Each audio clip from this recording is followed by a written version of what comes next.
Donc, bonjour à tous et bienvenue pour cette nouvelle webconférence du dispositif Rex Bâtiment Performant. Donc une webconférence qui se déroule encore dans le cadre du programme phare, j'y reviendrai tout à l'heure.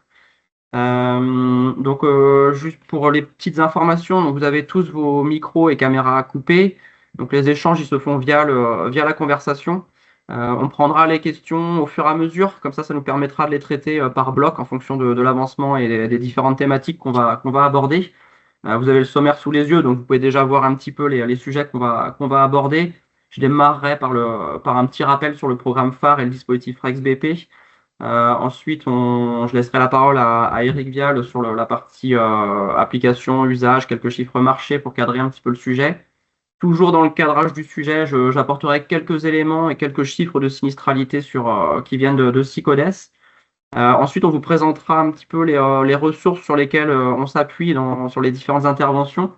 Il y aura un petit focus sur le sujet de la qualité de l'air extérieur.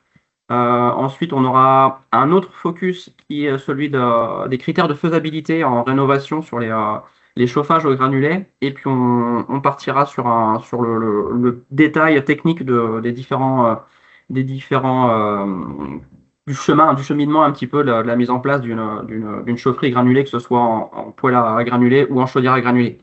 Vous verrez qu'on va naviguer beaucoup poêle à granulés, chaudière à granulés. Il y a des éléments qui sont communs, d'autres qui sont très spécifiques, mais voilà, tout est bien détaillé, donc normalement le suivi se fera très bien. Donc la partie questions-réponses au fur et à mesure, mais il y aura quand même un temps à la fin, si vous n'avez pas eu le temps de poser vos questions, on essaiera voilà, de les regarder un petit peu au fur et à mesure dans la conversation. Je redis aussi comme d'habitude, mais ça je vais en reparler aussi, hein, il y a un replay qui va être disponible de cette présentation, sans doute fin de semaine prochaine ou semaine suivante.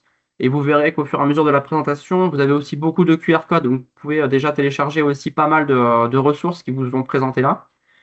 Donc voilà, sur le replay dispo dans une semaine et demie. Donc les intervenants aujourd'hui, donc on a Camille Petitjean du Caustic, Manon Vitel et puis Isabelle Hochevin-Bourg de l'ADEME et Eric Jacques de Propellet. Ils se présenteront au début de leur présentation en quelques mots pour situer un petit peu leur intervention. Donc moi je reviens sur la partie, le cadre de ces webconférences, hein, c'est la septième depuis dans le programme phare. Le programme phare donc, est un programme pour former les acteurs de la rénovation énergétique avec trois axes de travaux. Le premier qui est de développer des nouveaux parcours métiers. Un deuxième axe qui est plutôt de mutualiser, diffuser les outils pédagogiques qui peuvent déjà exister ou des nouveaux outils pédagogiques. Donc nous, la côté AQC, c'est dans cet axe 2 qu'on se situe avec ces webconférences où l'objectif est de vous apporter du contenu technique, des points de vigilance sur différents sujets. Et on a également le MOOC qui est en continu sur le sujet de la rénovation performante. Et le troisième axe qui est d'améliorer l'attractivité des métiers et de la rénovation énergétique. Donc comme je le disais tout à l'heure en préambule, donc on est sur la septième webconférence. Donc vous voyez à l'écran les différents sujets qui ont déjà été traités. Donc des webconférences qui sont toujours disponibles. Vous avez le petit QR code qui vous envoie vers la playlist. Et donc il y en aura encore pendant 2 ans, à raison de 4 par an. Donc il en reste 9 sur des sujets variés. On reviendra peut-être vers vous aussi pour vous solliciter sur des thématiques qu'on n'aurait pas encore abordées et qui vous paraissent importantes dans le cadre de la rénovation performante d'aborder. Nous, on a notre listing un petit peu thématique, mais je pense que c'est intéressant à partir de ce moment, à mi-parcours, de vous solliciter aussi un petit peu pour répondre à vos besoins. Un tout petit mot aussi sur le dispositif Rex Bâtiment Performant, puisque ce format webconférence et l'approche qu'on a, qui n'est pas exhaustive, mais qui est plutôt de partir du terrain, des difficultés qu'on rencontre sur le terrain pour vous présenter des solutions et des bonnes pratiques, c'est la méthodologie du dispositif Rex Bâtiment Performant. Donc dans ce dispositif, soit c'est nous en propre côté AQC qui menons nos enquêtes, qui faisons nos analyses et qui vous diffusons les résultats. Et donc je disais là, on est dans un schéma un petit peu différent où c'est plutôt des acteurs, des partenaires avec qui on a l'habitude de travailler, qui nous proposent de partager leur retour d'expérience. Et donc là, nous, côté AQC, on est surtout là pour diffuser leurs résultats, valoriser leur expérience. Voilà sur la partie introductive, je vais laisser la parole à Eric Vial qui va se présenter et présenter Propeller en quelques mots, et puis vous donner quelques éléments de contexte sur ce marché du granulé. Oui, bonjour, merci Samuel. Donc, je suis Eric Vial, je dirige Propellet, l'association du chauffage à granulés de bois. On représente environ 250 professionnels de la filière qui vont de tous les métiers, qui sont dans tous les métiers de la filière. Ça va du constructeur d'usine de granulés jusqu'au ramoneur, en passant par le fabricant, le distributeur de granulés, l'installateur, le fabricant d'appareils et tous les métiers connexes de cette filière. Notre rôle, c'est essentiellement informer et observatoire économique, et puis qualité, évidemment, puisqu'on a depuis le début mis en avant la qualité, que ce soit sur les appareils, sur le granulé ou sur l'installation. Et sur la granulée, on gère notamment la certification leader du marché pour la France. Quelques grandes lignes sur le chauffage de granulés de bois. Déjà, le granulé en France, c'est en France métropolitaine, j'insiste, c'est exclusivement pour faire de la chaleur. On n'est pas une production d'électricité. C'est le cas en Outre-mer, mais pas en métropole. Donc moi, tout ce que je vous donne aujourd'hui, ça concerne la métropole. La métropole et la Corse, mais pas les Outre-mer. Ça concerne le marché du domestique, poêle et chaudière. Donc, pour mémoire, le poêle, hein, c'est un appareil, ce qu'on appelle indépendant, qui est dans une pièce et qui va chauffer cette pièce et les pièces adjacentes au mieux qu'il peut. Et la chaudière, elle est reliée à un réseau hydraulique qui va faire l'eau chaude sanitaire, peut-être, mais souvent. Et puis, évidemment, l'eau chaude des radiateurs ou des planchers chauffants. Ça fonctionne très bien en neuf et en rénovation. On a évidemment un petit avantage en rénovation parce qu'on a une chaleur qui est forte et efficace, quelles que soient les conditions. Et donc, ça va remplacer très efficacement une chaudière fossile, par exemple. Et puis, dans le neuf, on est obligé de dimensionner de manière plus petite parce que si c'est du neuf, c'est qu'il y a peu de besoin en chaleur en général. En France, il y a 2 millions de foyers qui sont chauffés au granulé. Ça représente à peu près 6% des ménages. Et puis, on a plus de 3000 chaufferies collectives, tertiaires ou industrielles qui tournent au granulé. Alors, c'est surtout collectif et tertiaire. L'industriel se développant un peu maintenant, mais on est au tout début du développement du granulé dans l'industriel, notamment pour des sujets type vapeur et eau chaude. Les ventes d'appareils, on le voit ici, donc on a une belle croissance depuis on va dire, début 2010, un peu avant, au niveau des poêles notamment, c'est les diagrammes à bâton verts, avec un sommet en 2022, puis on a eu on a tous en mémoire cette crise de 2022 qui a fait qu'on a vraiment souffert au niveau de la confiance des ménages et donc la baisse forte des ventes d'appareils, en particulier poêles et chaudières, les deux, avec un petit changement depuis, c'est que les poêles sont bien repartis. On n'a pas les chiffres là-dessus de 2025, mais j'ai eu confirmation ce matin qu'on avait encore, on avait à peu près faire 120, 110, 120 000 poêles, donc on continue de monter. Les chaudières sont en très grande souffrance, malgré un atout majeur pour remplacer des chaudières fossiles. Ça va pas aller en s'arrangeant puisque cette année, l'État a décidé de supprimer ma prime rénov pour les chaudières a fait des calculs pour défavoriser, on va dire, la valorisation des C2E, des certificats d'économie d'énergie dans le cadre des coups de pouce pour les chaudières, alors qu'en parallèle, il a explosé les plafonds sur les... Je sais imager, mais a fortement favorisé la pompe à chaleur en contrepartie. Donc ça va être très compliqué côté chaudière dans l'usage domestique, même si côté collectif, comme je disais, et industriel, ça se développe bien. Voilà, j'en reste là sur la partie marché, on va dire.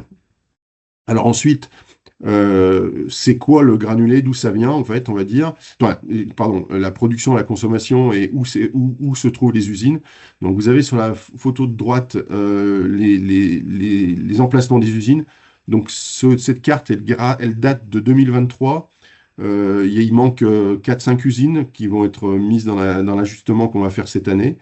Donc on a une répartition à peu près sur toute la France. Les endroits où il en manque, là à l'écran, il y en aura dans la prochaine carte puisqu'il y a eu des nouvelles usines qui sont arrivées. On a sur la gauche le diagramme à bâton des évolutions de consommation et de production. Donc consommation en orange et production en bleu. Alors la production suit régulièrement la consommation. Il y a eu quelques pics de consommation qui étaient plus ou moins artificiels. On sort du Covid et il y a les crises énergétiques de 2021 et 2022 qui ont fait qu'il y a eu une consommation supérieure. Mais globalement, on le voit notamment en 2025, on se retrouve avec des écarts similaires en pourcentage entre consommation et production, c'est-à-dire environ 15% de consommation en plus que de production. Et c'est une logique de la filière d'avoir une variable d'ajustement qu'est l'import-export pour pallier à une situation qui est simple, c'est qu'on est une énergie climato-dépendante et une production n'a pas la souplesse que de variation que peut apporter, tout le monde demander le climat. Donc voilà. En termes de volume, donc, je vous ai mis les chiffres de 2024. 2025 ne sont pas encore confirmés encore, mais on est dans cet ordre-là. Donc 2,2 millions de tonnes de production et 2,5 millions de tonnes de consommation. Donc on voit qu'on est encore sur une logique d'autosuffisance et qui n'est pas prêt de s'arrêter puisque, comme je le disais, il y a encore des usines qui arrivent, même si ça s'est un petit peu calmé depuis quelques mois. Il y a un marché qui est là et qu'il faut fournir et ça contribue justement à la logique de souveraineté nationale. Merci Eric pour ce cadrage. Du coup, deuxième petit cadrage côté AQC avec notre observatoire SICODES qui permet voilà, de donner un petit peu d'éléments sur les problématiques qu'on peut rencontrer. Déjà, un premier élément, c'est qu'on finalement on a très peu de dommages quand on regarde sur ces remontées d'expertise donc qui concernent la décennale. Voilà, sur 551 dommages. Vous voyez un petit peu la répartition. Donc, on a essentiellement des dommages qui sont liés directement au générateur en maison individuelle. Donc, c'est aussi bien là, c'est confondu. Hein, c'est poêle à bois et enfin poêle à granulés et chaudière à granulés. Sur les générateurs collectifs, donc qui sont moins présents, forcément, proportionnellement, il y a moins de dommages également aussi. Et puis, on voit voilà, 39% de dommages qui sont liés au conduit fumé. Voilà, donc deux informations importantes. La première, c'est que finalement, il n'y a pas énormément de dommages qui sont remontés en termes d'expertise. Et puis, cette répartition, générateur et puis conduit fumé. Un autre élément qu'on peut voir dans ces données, c'est que voilà, 60% des dommages qui sont remontés sont des dommages qui sont estimés comme des dommages étant liés à des défauts d'exécution. Ensuite, on a un petit peu de dommages liés à des défauts de conception. Et puis en 9%, là, on a des vices de procédés ou de matériaux. Donc, c'est simplement pour éclairer un petit peu aussi, dire qu'on ne va pas être exhaustif dans la présentation, mais que ce qu'on va présenter, ça permet un petit peu de répondre à ces problématiques de terrain. Donc, SICODES, je vous ai mis le petit QR code aussi, hein, ça peut vous permettre, vous, quelle que soit votre filière, de voir un petit peu la sinistralité et de potentiellement orienter vos sujets de prévention auprès de vos équipes ou des personnes que vous avez avec vos partenaires sur vos différentes actions. Donc voilà, c'est un site qui est en libre accès. Alors vous n'allez pas descendre aussi bas dans les chiffres, mais ça, s'il y a des besoins, voilà, c'est des choses qu'on peut remonter et que vous retrouvez dans le rapport de l'observatoire une fois par an. Je laisse la parole du coup à Camille Petitjean maintenant du Caustic. Je te laisse te présenter en quelques mots et puis voilà, balayer un petit peu les ressources sur lesquelles la présentation s'appuie. Merci Samuel et bonjour à tous. Oui, rapidement pour me présenter, donc je suis Camille Petitjean, je suis chargée d'études et de formation au sein d'une association qu'est le Caustic. J'interviens principalement sur la thématique des ENR au sein du Caustic, donc solaire thermique, pompe à chaleur et bien sûr bois énergie. De la même manière, rapidement, qu'est-ce que c'est que le Caustic? Comme je vous l'ai dit, c'est une association. On mène principalement des études, des activités qui relèvent des études, de la formation, de la diffusion technique également sur tout ce qui concerne les installations de CVC, donc pour chauffage, ventilation, climatisation, et bien sûr sur tous les équipements techniques qui intègrent ces installations-là. Pourquoi notre présence aujourd'hui? Essentiellement parce que le Caustic, on œuvre quand même depuis très longtemps sur la thématique du chauffage au bois. Et depuis quelques années, on a beaucoup œuvré à côté de l'AQC sur justement différents travaux qui ont été menés donc, sur ces 10 dernières années. Et on trouvait intéressant d'introduire en fait ce petit webinaire sur les différentes ressources qui fondent en fait tous les propos qu'on va vous tenir en fait dans le cadre de ce webinaire. Il y en a énormément de ressources, d'outils. Il y a une plateforme dédiée où tout ce dont je vais vous parler, donc vous pouvez le retrouver sur la plateforme ProRéno, qui est administrée notamment par la QC. On a différentes ressources, comme je vous l'ai dit, alors avec différents statuts. On a des recommandations professionnelles, on a des guides techniques, on a des applications numériques, on a des calepins de chantier, on a aussi des fiches d'autocontrôle, de réception de travaux, etc. Sur tout un tas de technologies, et on a toute cette multitude de ressources qui est aussi disponible sur la thématique du chauffage au bois, alors que ça soit à l'échelle du domestique, de la maison individuelle, ou alors plutôt du collectif et du tertiaire, pour les plus grosses puissances. Ces ressources sont d'autant plus importantes que, contrairement à des solutions comme le gaz ou même le fioul, d'un point de vue réglementaire, c'est des installations qui sont très peu encadrées. Et donc, l'idée, justement, c'est d'essayer de cadrer un maximum ces installations, notamment au travers des 2 petits visuels que vous voyez tout à gauche, qui sont plutôt des recommandations. Donc là où on édicte en fait les règles de conception, dimensionnement, de mise en œuvre, d'entretien, de maintenance de ces installations. Alors quand je dis ces installations, ça concerne tout autant les applications chaudières, donc chauffage centralisé, mais aussi les applications avec les appareils, comme Eric les a appelés, indépendants ou divisés, peu importe, mais typiquement des poêles ou des inserts. Et donc vous avez un jeu de recommandations qui concerne ce type d'installation. Après, on a d'autres niveaux de ressources qui sont plutôt des guides techniques qui traitent de sujets un petit peu plus particuliers. Et donc là, typiquement, sur ce webinaire-là, on a alimenté en fait certains éléments qui proviennent d'un guide qui s'appelle Conversion, une installation fuel en maison individuelle. L'idée, c'est-à-dire on part d'une installation existante, donc principalement fuel, et on propose des solutions de rénovation. Donc bien sûr qu'à l'intérieur, on a des solutions qui intègrent le gaz, la PAC, etc., mais aussi le bois. Et donc, il y a pas mal d'éléments qui seront repris, notamment dans le cadre de est-ce qu'une installation bois est faisable en rénovation d'une installation fuel, donc pour voir un petit peu les critères, un petit peu de faisabilité sur ce type de rénovation. On a d'autres éléments que je vais vous proposer aussi qui sont repris d'un guide qui date il y a quelques années sur le changement d'un générateur de chauffage. Globalement, quels sont les impacts, notamment sur les performances, mais pas que, du choix que l'on va faire sur le dimensionnement et la conception de ces nouveaux générateurs. Donc, pas mal, ça traite pas mal de choses sur la PAC, le gaz, mais aussi des générateurs bois que sont la chaudière ou que sont le poêle. Un guide aussi qu'on abordera très rapidement à la fin de ce webinaire. Donc, c'est assez nouveau. Donc, il y a quelques semaines est paru un guide sur l'entretien des installations de chauffage. Donc, des installations de chauffage compris entre 4 et 400 kW. Donc, réglementairement, il y a énormément de choses qui ont bougé sur l'entretien et la maintenance des générateurs et typiquement des générateurs bois. Donc, pareil, on vous proposera un petit peu les différentes ressources qui existent sur ce guide. Et après, on a des fiches d'autocontrôle, comme je vous l'ai dit, des fiches de réception avec aussi des calepins de chantier que je n'ai pas identifiés ici, mais ils existent, ces calepins de chantier, sur des applications bûches, granulés, poêles, chaudières.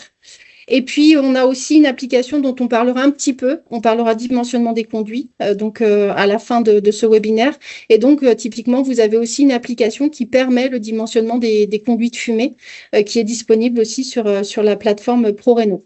Voilà, c'était pour vous donner un petit visuel de qu'est-ce qui existe, qu'est-ce qui est disponible sur cette plateforme-là, qui concerne bien sûr le chauffage au bois et principalement le chauffage domestique au bois. Et bien, tous ces éléments s'en est servi pour alimenter ce petit webinaire. Mais ce webinaire, il va être alimenté aussi d'autres choses que ce qui a été produit dans le cadre d'AQC. Et donc là, je vais laisser la main à Manon. Merci Camille. Oui, donc moi je me présente également. Bonjour à toutes et tous. Moi c'est Manon Vitel, je travaille à l'ADEME et je suis référente sur le chauffage domestique au bois. Et je suis accompagnée de ma collègue Isabelle Augevenbourg, qui est experte sur les émissions de polluants issus de la combustion de biomasse. Et justement, un sujet qu'on souhaitait introduire dans ce webinaire aujourd'hui, c'est celui des enjeux liés à la pollution de l'air extérieur. L'idée n'est pas de rentrer trop dans le détail sur ces questions parce que c'est pas le sujet cœur de ce webinaire. Néanmoins, l'installation en fait d'un chauffage domestique au bois a une influence sur les émissions de polluants de cette installation. Et donc, c'est la raison pour laquelle on voulait vous parler de ça. Vous avez tous en tête le fait que la combustion du bois, ça émet des polluants dans l'atmosphère, dans l'air extérieur, et notamment des particules fines. Aujourd'hui, le chauffage domestique au bois, c'est le principal contributeur aux émissions de particules fines en France. Et cette pollution de l'air, ça représente vraiment un enjeu, un risque très important pour la santé. Santé publique France évalue chaque année à 40 000 le nombre de décès qui sont attribuables à une exposition aux particules fines. Néanmoins, ce qu'on observe, c'est que les émissions de particules fines du bois énergie et en particulier du chauffage domestique au bois diminuent chaque année. Elles ont diminué de 60% depuis 1990. Et ça, c'est lié au fait que on a des appareils de plus en plus performants et globalement, on a aussi de moins en moins, on diminue globalement nos consommations de chauffage à cause du réchauffement climatique et de la meilleure isolation de nos logements. Il faut poursuivre cette tendance. Et pour continuer à faire baisser les émissions du chauffage au bois, on peut agir sur pas mal de leviers. Et plusieurs de ces leviers, en fait, seront abordés dans la suite de ce webinaire aujourd'hui. Un levier très important, c'est celui de la performance des appareils. Je l'évoquais. Aujourd'hui, on a un parc d'appareils domestiques de chauffage au bois assez peu performant, puisqu'on a quand même encore aujourd'hui 800 000 foyers ouverts qui sont utilisés et 2 200 000 appareils bûches installés avant 2005, sur un total de à peu près 7,5 millions d'appareils utilisés. Donc, il y a vraiment un enjeu à remplacer ces appareils non performants par des appareils récents performants. Et parmi ces appareils récents, les appareils à granulés ont toute leur place et sont particulièrement pertinents. Il y a également un autre levier qui est celui de la façon dont ces appareils sont utilisés par leurs utilisateurs. Alors, ce levier, il est surtout important quand on parle chauffage au bois bûche, mais il l'est aussi quand même pour le chauffage au granulé. Vous le verrez dans la suite de la présentation. On va parler des conditions de stockage des granulés. On va aussi vous proposer des recommandations sur la façon dont sont pilotés les appareils et puis bien sûr l'importance de l'entretien de l'installation. Et donc le dernier point qui est le cœur de notre sujet aujourd'hui, c'est des installations de qualité. Sur ce point, l'ADEME a publié en 2021 ou 2022 une étude, dont vous avez les liens sur la diapositive et le QR code.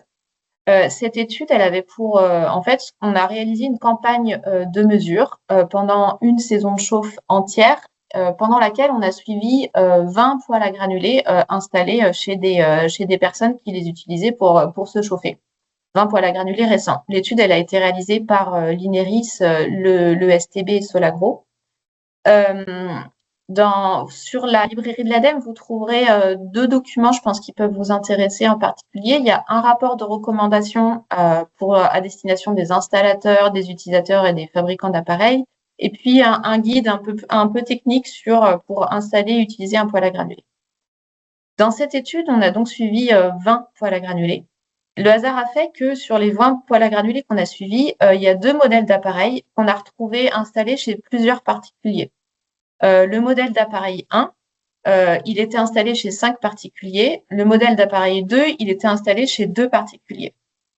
Et ce qui est intéressant, c'est que sur ces 2 modèles d'appareils qui étaient installés chez plusieurs particuliers, on a pu faire les mêmes essais. Et ce qu'on a observé, et on a mesuré les performances des appareils, on a mesuré le rendement, les émissions de polluants. Et ce qu'on a observé, c'est que sur le rendement, par exemple, d'une installation à l'autre, on peut aller jusqu'à 6 points d'écart de rendement à allure nominale d'une installation à une autre pour un même modèle. À allure réduite, on peut aller jusqu'à un écart de 11 points sur le rendement d'une installation à une autre. Et ça se traduit aussi sur les émissions de polluants. Là, vous avez un exemple sur les émissions de monoxyde de carbone à allure réduite, où on peut aller jusqu'à 400% d'écart d'une installation à une autre. Et donc, ces chiffres, ils illustrent vraiment l'importance de l'installation sur les performances d'appareils, rendement et émissions de polluants. notamment sur notamment l'importance des réglages du générateur, du dimensionnement des conduits, du dimensionnement de l'appareil, puisque là, vous avez ici un même modèle d'appareil utilisé exactement dans les mêmes conditions. Ce qui change, c'est uniquement la façon dont l'installation et le réglage de l'appareil. Ok, merci Manon. Donc ça permet de ponctuer cette première partie qui justifie un peu le choix de cette thématique pour vous apporter des éléments pour aller dans le sens de la qualité des installations. Et du coup, un sujet avant de continuer sur les différentes thématiques qu'on a déjà bien dévoilées, hein, sur le dimensionnement, la régulation, etc. Un premier sujet qui est celui de la faisabilité. Camille en a parlé un petit peu tout à l'heure. Et là, du coup, elle va détailler un petit peu ce sujet-là de la faisabilité dans le cadre de rénovation et des points clés à avoir en tête.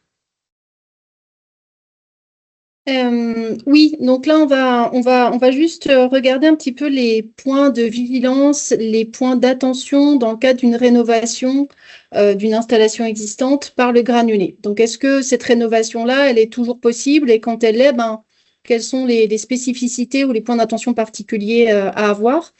Avant de poursuivre, là, Samuel l'a dit, cette présentation-là, ce webinaire, en fait, il va traiter aussi bien des chaudières que des poêles à granulés. Et en fait, ces deux équipements, ils ont plein de points communs. Déjà, ils utilisent en effet du granulé, mais ils ont aussi plein de différences, notamment dans l'usage qu'on va en faire. Une chaudière, on va l'utiliser pour chauffer la maison dans son entièreté et ou produire l'eau chaude sanitaire, alors qu'un poêle, on va le placer dans la pièce à vivre et il va chauffer cette pièce, voire un peu plus en fonction des technologies de poêle qu'on peut rencontrer. Mais en tout cas, l'idée, c'est que d'un point de vue rénovation, tout ce qui est point d'attention, point de vigilance sera forcément différent, où on n'aura pas le même niveau d'exigence quand on va rénover avec une chaudière ou quand on va rénover avec un poêle. Là, typiquement, ce que je vous indique, et les quelques transparents, les quelques diapos après, c'est en effet plutôt orienté pour une chaudière, même si les points de vigilance, je vais vous les pointer du doigt également, il y en a un certain nombre aussi pour une rénovation par un poêle à granulés. Je voulais revenir aussi, mais Eric l'a dit, en fait, il est important de rappeler quand même, si on parle chaudière, donc chauffage central, il est important quand même de rappeler que une chaudière à granulés, globalement, ça remplit les mêmes fonctions que l'ancienne chaudière qui était au gaz ou qui était au fioul. Globalement, on peut avoir des chaudières qui sont simples ou double usage, c'est-à-dire qui produisent du chauffage uniquement ou qui produisent du chauffage et de l'eau chaude sanitaire. On a des chaudières, notamment dans le cadre de la rénovation, qu'on peut très facilement raccorder sur le réseau de chauffage existant et ou d'eau chaude sanitaire. On a un niveau de confort, un niveau de la confort thermique par une chaudière au granulé qui est au même niveau qu'une chaudière gaz ou fioul. Et on a aussi un niveau d'automatisme qui est quand même relativement similaire. Donc, globalement, dans une rénovation, remplacer une chaudière gaz-fuel par une chaudière granulée, finalement, on va obtenir une installation qui a le même objectif et les mêmes usages. Par contre, le fait d'utiliser du granulé, donc un combustible solide, ça va impliquer quand même un certain nombre de spécificités et d'attention sur certains points particuliers sur notre rénovation. D'un point de vue combustible solide, les spécificités, en effet, il va falloir se poser des questions sur l'approvisionnement. Donc ça, Eric aura quelques éléments de réponse sur ce point-là. Il faudra aussi se poser la question sur, je dois stocker mon combustible, contrairement à du gaz qui est alimenté direct d'un point de vue donc alimentation au niveau de notre maison, là, on va voir approvisionner et stocker notre combustible. D'un point de vue transfert aussi, on va transférer en fait ce combustible de son stockage jusqu'à la chaudière. Et là, pour le coup, le fait d'utiliser un combustible solide va impliquer un matériel pour l'alimentation, pour la combustion qui va être spécifique. De la même manière, on va devoir aussi se poser des questions sur la combustion. Donc, la combustion du bois, c'est quand même très différent d'une combustion qui fait appel au gaz ou qui fait appel au fioul. Donc, de la même manière, avec des spécificités et une méthodologie un petit peu plus pointue d'un point de vue gestion de cette combustion. Toutes ces spécificités-là que je viens de citer, du coup, vont impliquer d'avoir une attention un peu particulière sur un certain nombre de points. Et là, donc, j'en ai fait ressortir 4, voire un petit 5e. Alors, juste avant, peut-être Samuel, tu as été un petit peu rapide. Sur les différents points qu'on va détailler plus ou moins à la suite de ce webinaire-là. Donc déjà, le premier, c'est un combustible de qualité et d'avoir une livraison, un distributeur qui est à proximité de l'installation. Ça, je laisserai Eric mentionner ces différents points. Un autre point important, c'est le local. Donc, à un moment, il faut un local qui va être dédié à l'installation de la chaudière ou alors un local qui va être dédié à l'installation d'un poêle, donc qui sera plutôt la pièce à vivre. Donc, globalement, ce local technique, il va devoir intégrer tous les éléments qui vont être nécessaires au bon fonctionnement de l'installation. Et ça peut être plus ou moins impactant dans le choix du local qu'on va faire pour intégrer cette chaudière. L'autre point, on l'a dit, le silo de granulés, il doit être correctement implanté vis-à-vis de la chaudière, vis-à-vis de la livraison, et donc il doit être aussi, bien sûr, accessible. Autre point aussi, c'est le système d'évacuation des produits de combustion. On va mettre en place une installation au granulé. Donc, le système d'évacuation doit être adapté à ce nouveau générateur par rapport au générateur existant. Et l'autre petit point également qu'on aborde très rapidement, c'est qu'il faut toujours se poser la question, dans le cadre d'une rénovation, bien sûr, de l'état du réseau, notamment de chauffage qui existe. Donc, notamment d'un point de vue embouage, mais aussi d'un point de vue réglage. Est-ce que l'installation existante, hydrauliquement et d'un point de vue réglage, est bien adaptée au futur fonctionnement avec une chaudière au granulé? Donc ça, c'est les différents points. Et si on rentre un petit peu dans le détail de ces différents points, donc d'un point de vue local, donc là on est vraiment sur l'installation d'une chaudière à granulés, donc dans un local technique dédié, qui soit un garage, un local technique adapté en tout cas à l'intégration de cette chaudière. Et là, pour le coup, je vous ai présenté les points un petit peu sensibles sur l'intégration de cette chaudière dans un local technique. Ça prend de la place, une chaudière à granulés. Alors, plus ou moins, on a des chaudières qui sont plus ou moins compactes, mais en tout cas, il faut la place pour la chaudière. Il faut la place, bien sûr, pour le conduit de fumée. Donc, peut-être qu'il est existant et peut-être qu'on va pouvoir le réutiliser. Et il faut la place aussi pour, éventuellement, si on recommande ce type d'installation, d'un ballon d'hydroaccumulation. Donc, on aura un petit moment d'échange aussi sur le ballon d'hydroaccumulation sur ce type d'installation. Mais en tout cas, il faut la place. Et de la même manière, autour de cette chaudière, il faut avoir une zone d'accessibilité qui permette notamment l'entretien et la bonne maintenance de notre générateur. Donc là, c'est des recommandations qui sont données. Donc typiquement, c'est des recommandations qu'on retrouve dans les ouvrages qu'on a pu voir juste avant, là, sur les recommandations professionnelles, en indiquant des distances avant sur le côté de la chaudière pour pouvoir effectuer en toute efficacité, en fait, la maintenance et l'entretien. Donc ça, c'est pareil, ça peut être des données fabricants et donc dans ce cas-là, respecter bien sûr les données fabricants. Autre point aussi, c'est que on va parler du silo qui doit être accessible pour la livraison, etc. Mais ce silo, on va toujours le préférer à proximité de la chaufferie. Donc, à un moment ou à un autre, il y a des situations favorables et des situations plutôt défavorables à l'installation du silo et du local où on aura la chaudière. En tous les cas, il faut essayer un maximum d'avoir une proximité entre le silo de stockage et la chaudière, même s'il y a des solutions d'approvisionnement adaptées si on a deux locaux qui sont un peu éloignés.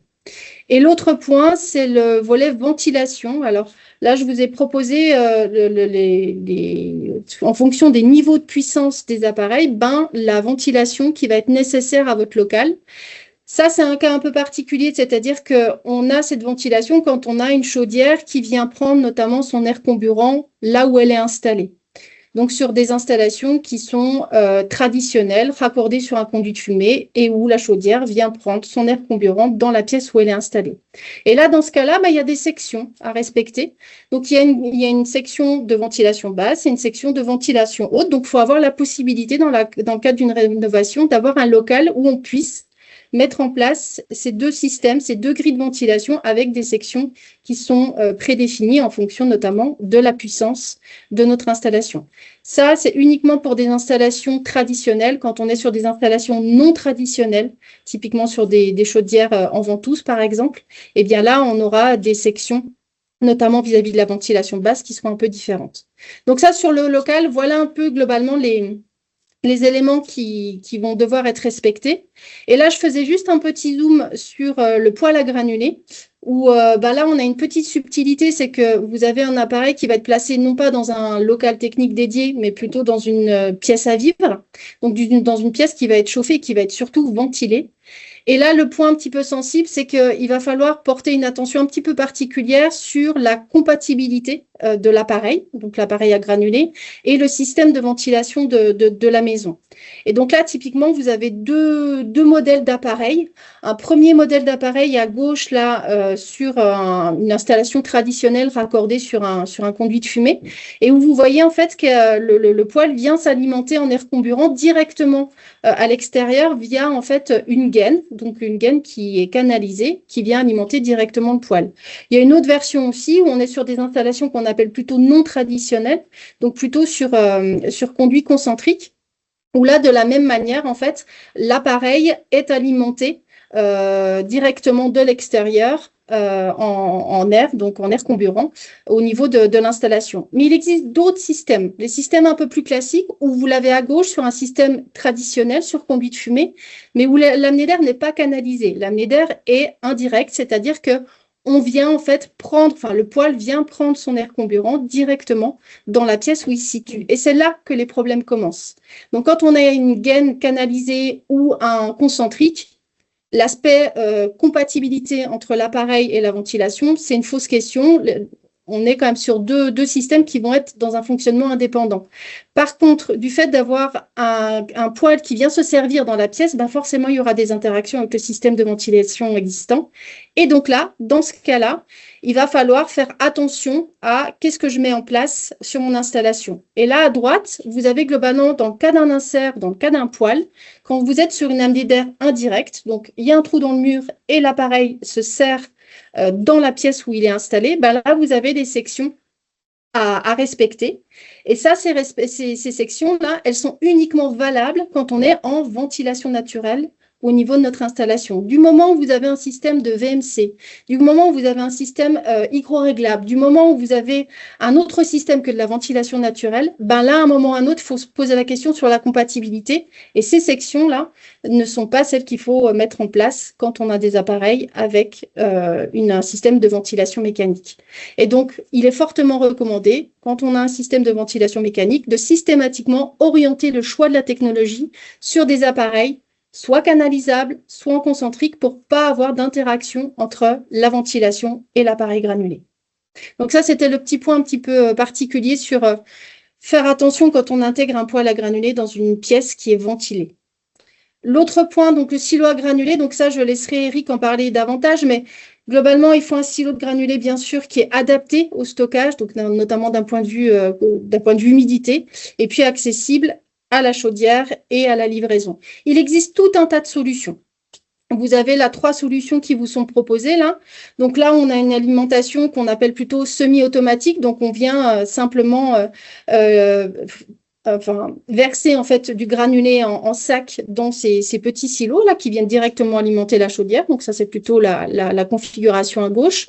On a la configuration de silo aussi textile, qui peuvent être métalliques également. Et puis après, on a des silos plutôt maçonnés, donc avec un exemple par la suite. Et ça sera fonction de la technologie qu'on a retenue, de la configuration du site, de ce qu'on souhaite mettre en place. Et on a tout un tas de solutions qui peuvent être proposées d'un point de vue stockage.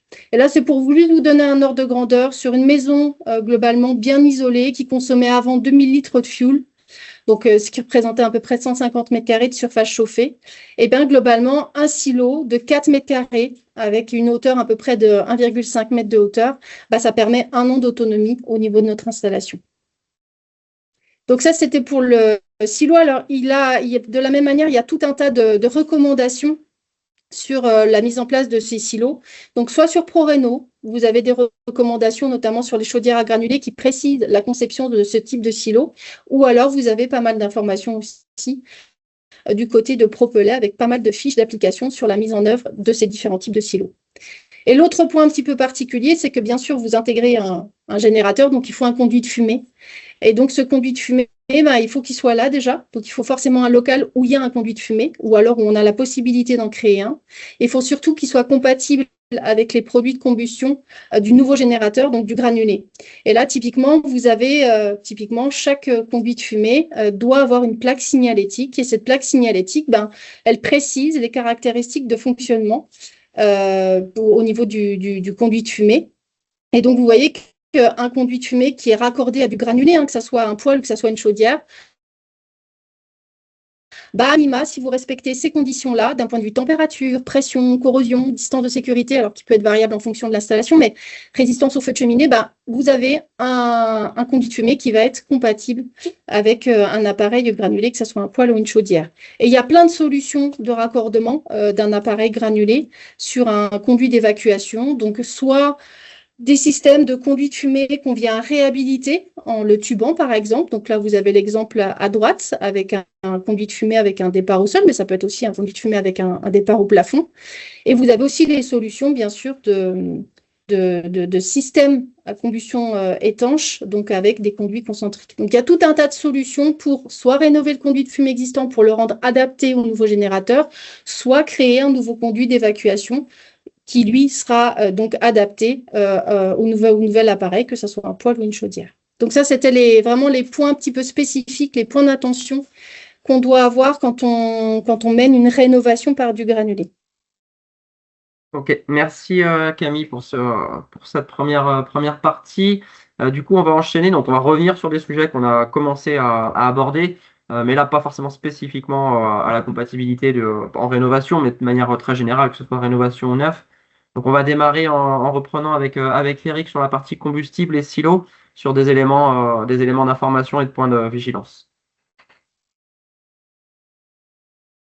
Oui, merci. Donc, on a déjà bien parlé du granulé. Je pense qu'il y avait un point quand même qu'il fallait préciser de quoi on parle exactement quand on parle de granulé. J'enfonce une porte ouverte, mais c'est important de le dire. Donc bon, pour mémoire, c'est un petit cylindre, il fait 6 mm de diamètre. Alors pour info, la tolérance, c'est 6 plus ou moins 1, donc ça peut être un peu plus gros, mais bon, ça gêne pas les appareils, ils sont prévus pour. Et la longueur, c'est 3,15 mm à 40 mm de long.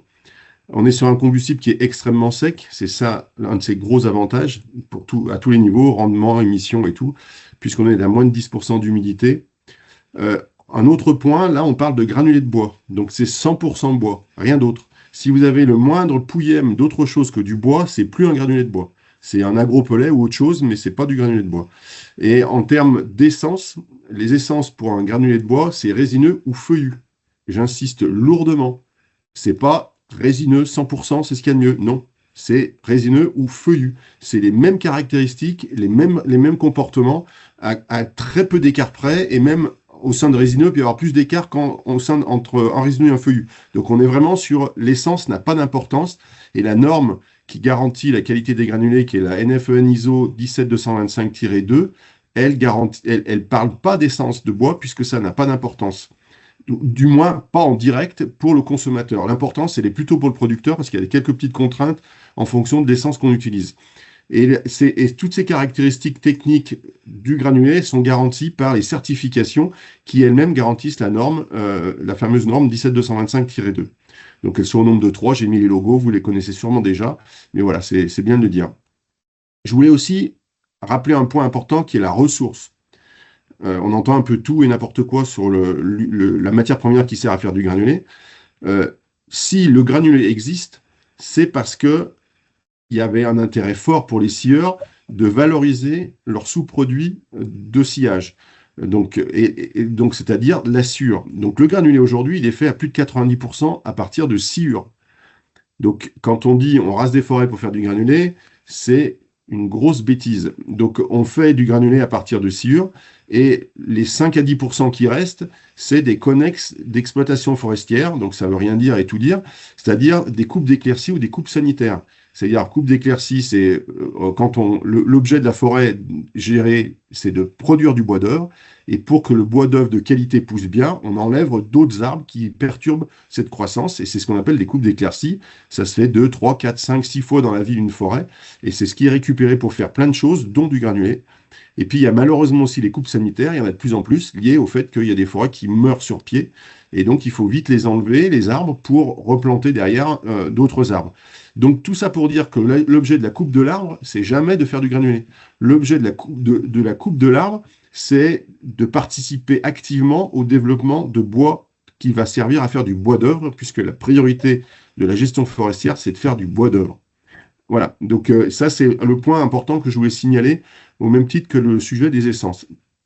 Après, le stockage. Donc, je vais pas trop m'étendre sur le stockage en sac, si ce n'est que ça doit être fait, les sacs doivent être à l'abri de l'humidité, pas nécessairement à l'intérieur, mais à l'abri de l'humidité et avec aucun risque de contact avec un liquide.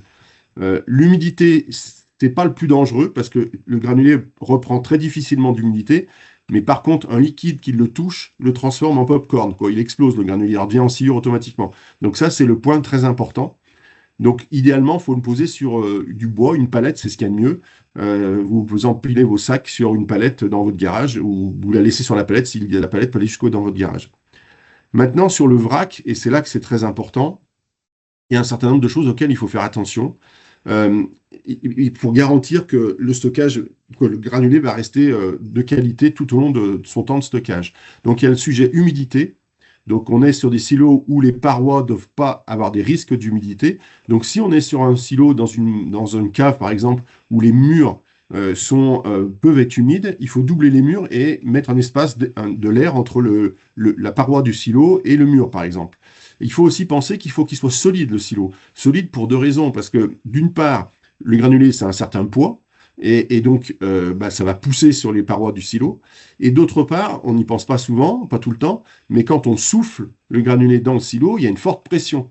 Et donc si votre silo n'est pas suffisamment résistant, ça va écarteler le silo et il ne va pas résister. Après, il y a des questions de sécurité, et je pense notamment à tout ce qui est la partie électricité et eau, donc surtout électricité. Il n'y a pas d'électricité ou il n'y a pas de source électrique dans une pièce ou dans un silo. Et s'il y en a, il faut qu'elle réponde à un certain nombre de caractéristiques, notamment tout ce qui est ATEX et ce genre de sujet. Et puis, il faut penser que quand on fait un silo, il faut qu'il y ait un contrôle du niveau possible. Donc, si c'est un silo préfabriqué, fourni par le fournisseur, c'est déjà prévu. Si c'est un silo qui est fait soi-même ou par un installateur, il faut qu'il y ait une trappe, pas une trappe, mais un endroit où on puisse voir le niveau du silo, sinon on ne sait pas où on en est dans sa consommation. Ensuite, il y a un point important, c'est la livraison. Il faut bien penser que, on l'a évoqué, Camille l'a évoqué, si on est sur un combustible solide, donc c'est pas aussi fluide que du liquide ou du gaz, donc il faut penser aux abords.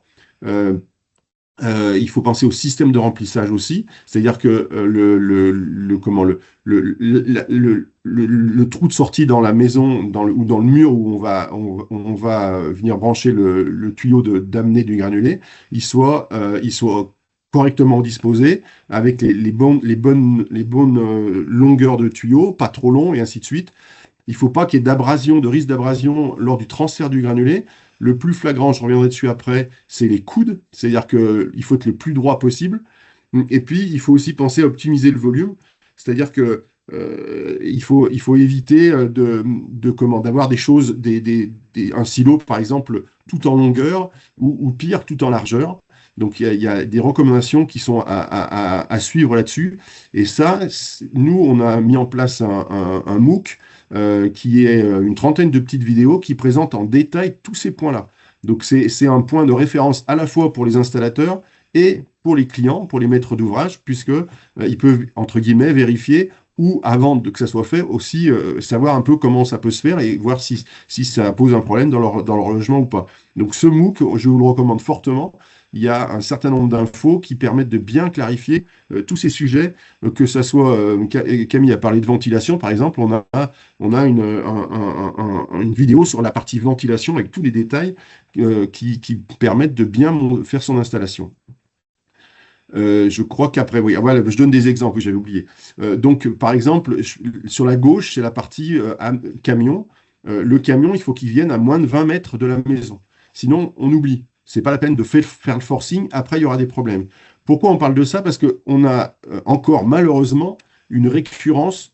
On constate régulièrement vraiment des grosses erreurs dans les installations de chauffage et de silos en particulier. Et c'est le distributeur derrière qui est embêté, qui ne peut pas livrer. Et puis, évidemment, au final, le client final qui est embêté. Donc, je prends des exemples là. Par exemple, le camion, il faut qu'il soit au moins à 20 mètres du trou dans la maison où va être soufflé le granulé. C'est indispensable. Si c'est plus long, il faut vraiment que les conditions soient favorables, c'est-à-dire que ce soit droit et qu'il y qu'il n'y ait pas de contrainte autre. Si par exemple il y a une pente entre le camion et la maison, il faut que ça soit une pente soit en montante, soit descendante, mais pas les deux, parce que sinon le granulé ne va pas être soufflé correctement, il va s'abraser, il va repartir en sciure. Et puis l'autre point qui est le plus important de tous, c'est en haut à droite, c'est les angles. Il ne doit pas y avoir d'angle, ou très peu, dans un circuit de soufflage de granulé. Et là, je parle à l'intérieur de la maison, entre l'entrée du granulé dans la maison et l'entrée dans le silo. Il faut qu'il n'y ait pas d'angle de 90 degrés, 15, 30, 45 degrés, mais pas 90. Et dans tous les cas, les angles, il faut qu'ils aient un gros rayon, idéalement supérieur à 100. Enfin, c'est pas idéalement, c'est supérieur à 100, parce que dès que vous avez des angles, vous avez une perturbation du flux du granulé qui va faire que vous allez avoir une abrasion du granulé et il va se déliter. Donc, pas tout le granulé, mais tout le granulé qui va toucher les bords du conduit va s'user. Et à la fin, vous allez retrouver de la sueur de manière significative dans votre silo. Et derrière, soit un blocage complet de l'alimentation de la chaudière, soit des perturbations significatives. Et puis, tout simplement, même si on envoie si ça arrive jusque dans la chaudière, la sueur n'est pas contribue à la mauvaise qualité de l'air derrière, parce qu'elle contribue à avoir une combustion pas top, et donc à émettre plus de particules fines que si vous étiez sur du granulé vraiment nickel brûlé, quoi. Et je vous ai mis juste une petite vidéo, pas une vidéo, mais un petit visuel montrant par exemple un extrait de notre vidéo sur la ventilation, où on cite plusieurs cas, où on explique ce qu'il faut faire en fonction du contexte, de la forme du silo, de sa taille, du volume de granulé stocké dedans. Voilà. Je vous invite vraiment à aller je crois qu'il y avait le QR code sur la slide d'avant, à aller consulter ce MOOC. Il y a tous les sujets qui sont évoqués, la fumisterie, l'installation, le dimensionnement, l'exploitation, sur la partie, quand on a affaire à un exploitant, il y a tout le sujet de l'exploitation de la chaufferie. Voilà. Ok, merci Eric. Juste j'en profite, je prends une question au passage qui est peut-être moins abordée, justement sur les abords et la question du poids du camion. Est-ce que voilà, c'est adapté à tout type de revêtement ou est-ce c'est aussi une question qu'il faut se poser parce que voilà, il y a un poids forcément du camion qui va livrer les Bonne question. Très bonne question, je ne l'ai pas évoqué, mais ça fait partie des choses qui sont dans le MOOC. Les camions peuvent aller jusqu'à 26 tonnes.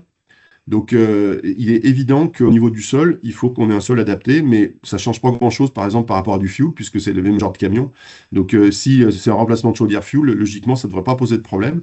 Mais c'est quand même à vérifier, parce que les camions de granulés sont légèrement plus volumineux que les camions de fuel. Et là, c'est ce que je n'ai pas dit, mais qui est encore dans le MOOC aussi, il faut absolument prendre conseil auprès du distributeur.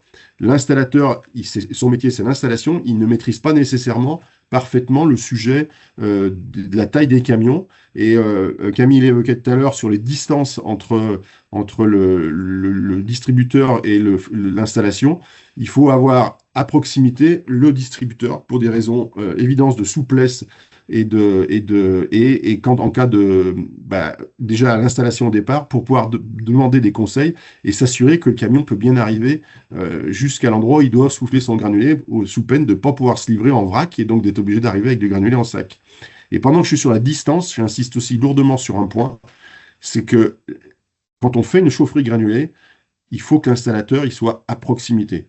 Si l'installateur est à 100 km, vous imaginez bien qu'en cas de pépin ou de passage demandé, il ne viendra pas. Ou s'il vient, ça va être une telle contrainte pour lui que ça va être compliqué et vous allez avoir des soucis. Donc, nous, on recommande d'être à moins de 50 km, c'est pas toujours possible, mais qu'on reste sur de la proximité. Il y a des gens de partout. On n'est plus il y a 15 ans où le granulé n'était pas développé suffisamment. Que ce soit les distributeurs ou que ce soit les installateurs, il y en a de partout. Donc, on doit trouver des gens à proximité et c'est important de rester sur cette proximité-là. Ok, merci Eric. Je redonne la parole à Camille sur la partie dimensionnement, que ce soit la partie générateur ou local technique. Oui, donc là, on va essentiellement parler dimensionnement, mais dimensionnement en fait de l'appareil. Il y aura un autre point sur le dimensionnement plus spécifiquement du conduit de fumée. J'ai trouvé intéressant de rappeler en quoi consiste un dimensionnement. Alors, de la même manière, hein, on ne va pas dimensionner avec les mêmes règles un poêle à granulés et une chaudière, mais la méthodologie reste identique dans le cadre de ces deux appareils. Si on réfléchit plutôt chaudière, globalement, dimensionner, ça veut dire quoi? Ça veut dire qu'il faut déterminer une puissance. Alors, par exemple, uniquement de chauffage, mais quand on fait de l'eau chaude sanitaire, il faut intégrer également la puissance liée à la production de CS. Mais si on parle que chauffage, l'idée, c'est de déterminer une puissance qui va assurer un besoin de chauffage, typiquement qui est caractérisé par un maintien de confort. Et ça, dans toutes les circonstances de fonctionnement, notamment dans les circonstances de fonctionnement les plus extrêmes. Donc, typiquement par rapport à la température extérieure, on va dimensionner une puissance quand il fait vraiment le plus froid à l'extérieur. Donc, c'est ce qu'on appelle les températures extérieures de base. Globalement, cette puissance, finalement, elle n'est pas déterminée pour une considération de performance. L'idée, c'est pas d'avoir un système performant. L'idée, c'est plutôt d'avoir une considération réglementaire, voire assurantielle. C'est-à-dire qu'on va dimensionner pour maintenir un confort et pour maintenir une ambiance à 19 degrés. Et donc, c'est ça, dimensionner, c'est globalement estimer une puissance dans des conditions de fonctionnement les plus extrêmes au niveau de notre installation, notamment d'un point de vue température extérieure. Est-ce qu'il y a des règles pour dimensionner un appareil à granulés? Aujourd'hui, non, il n'y a pas de règles. Typiquement, il existe, par exemple, des DTU, si je prends l'exemple de la pompe à chaleur, qui donnent des prescriptions pour dimensionner une pompe à chaleur. Il n'existe pas de DTU ou de règles professionnelles équivalentes pour des appareils au bois, que ce soit des poêles ou que ce soit des chaudières. Donc, il n'y a pas de réglementaire sur la définition d'un bon dimensionnement d'appareil. Par contre, on va dimensionner ces appareils plutôt pour des considérations, comme je vous l'ai dit, réglementaires. Et typiquement, il y a deux éléments, notamment dans le contrôle des contrôles RGE et dans les certificats d'économie d'énergie également, où on va demander en tout cas à ce que l'appareil soit dimensionné. Typiquement, je vous donne un exemple. Sur les contrôles RGE, quand on contrôle un installateur, là, Calibois, sur de la chaudière, ou donc Calibois eau plutôt et Calibois air sur la thématique des poêles, on va demander à ce qu'il y ait une note de calcul, notamment une note de calcul sur les déperditions de la maison, et puis une note de calcul qui justifie la puissance qui a été retenue pour l'appareil. Donc ça, c'est une obligation dans le cadre des contrôles RGE. Donc, il doit exister une note de calcul, 1 pour les déperditions, 2 pour l'estimation de la puissance de l'appareil. Et donc, nos appareils vont être dimensionnés pour bien respecter cette condition-là. Et donc, il y a deux étapes quand on dimensionne un appareil, que ça soit un poêle à granulés ou que ça soit une chaudière. 1, on fait un calcul de déperdition. Et 2, on fait un calcul de puissance. Donc ça, c'est les règles à suivre. Donc rien de réglementaire, mais en tout cas, des exigences à respecter, notamment d'un point de vue RGE, d'un point de vue C2E. Alors, je veux bien que tu passes, Samuel, du coup. Au niveau des règles à suivre, est-ce qu'on doit, quelle méthodologie suivre? Donc, on l'a dit dans un premier temps, c'est un calcul de déperdition. Et là, pour le coup, il y a une norme qui donne les informations pour faire un calcul de déperdition. Cette norme, c'est celle-ci, c'est la 12831-1. Donc là, pour le coup, quand on veut calculer une déperdition, peu importe le type de bâtiment, maison individuelle, logement collectif, etc., on doit faire ce calcul en fonction de cette norme-là. Mais il existe aussi des méthodes moins détaillées, moins complexes, des méthodes plus simplifiées pour déterminer les déperditions d'une maison. Quand on a le calcul de déperdition qui est fait, l'idée, c'est de déterminer la puissance de l'appareil à mettre en place pour justement couvrir ces déperditions. Et ça, pour le coup, je vous l'ai dit, il n'y a pas de réglementation sur cette puissance à déterminer. Par contre, il existe des règles de bonne pratique, et notamment dans le cadre des recommandations professionnelles. Et donc, dans ces recommandations professionnelles que je vous rappelle, que vous retrouvez en fait sur la plateforme ProRéno, vous avez des recommandations qui traitent et de la chaudière à granulés et des appareils indépendants qui fonctionnent au granulé. Et là, l'idée, c'est que cette règle qui est dictée dans ces documents-là, Ben, elle est différente en fonction de est-ce que je suis sur du chauffage centralisé ou du chauffage indépendant. Et quand on est sur des chaudières de type granulé, ben, globalement, il est dit que la puissance du générateur doit être égale ou légèrement supérieure aux déperditions de la maison, donc par rapport au calcul de déperdition qu'on a mené. Et donc, on précise également qu'il n'est pas nécessaire de surdimensionner l'appareil au bois, donc la chaudière granulée, pour assurer la production de CS. Néanmoins, il faudra toujours vérifier que la puissance qui a été retenue pour la chaudière à granulés pour assurer le chauffage est bien suffisante, bien sûr, pour pouvoir couvrir la puissance aux chaudes sanitaires.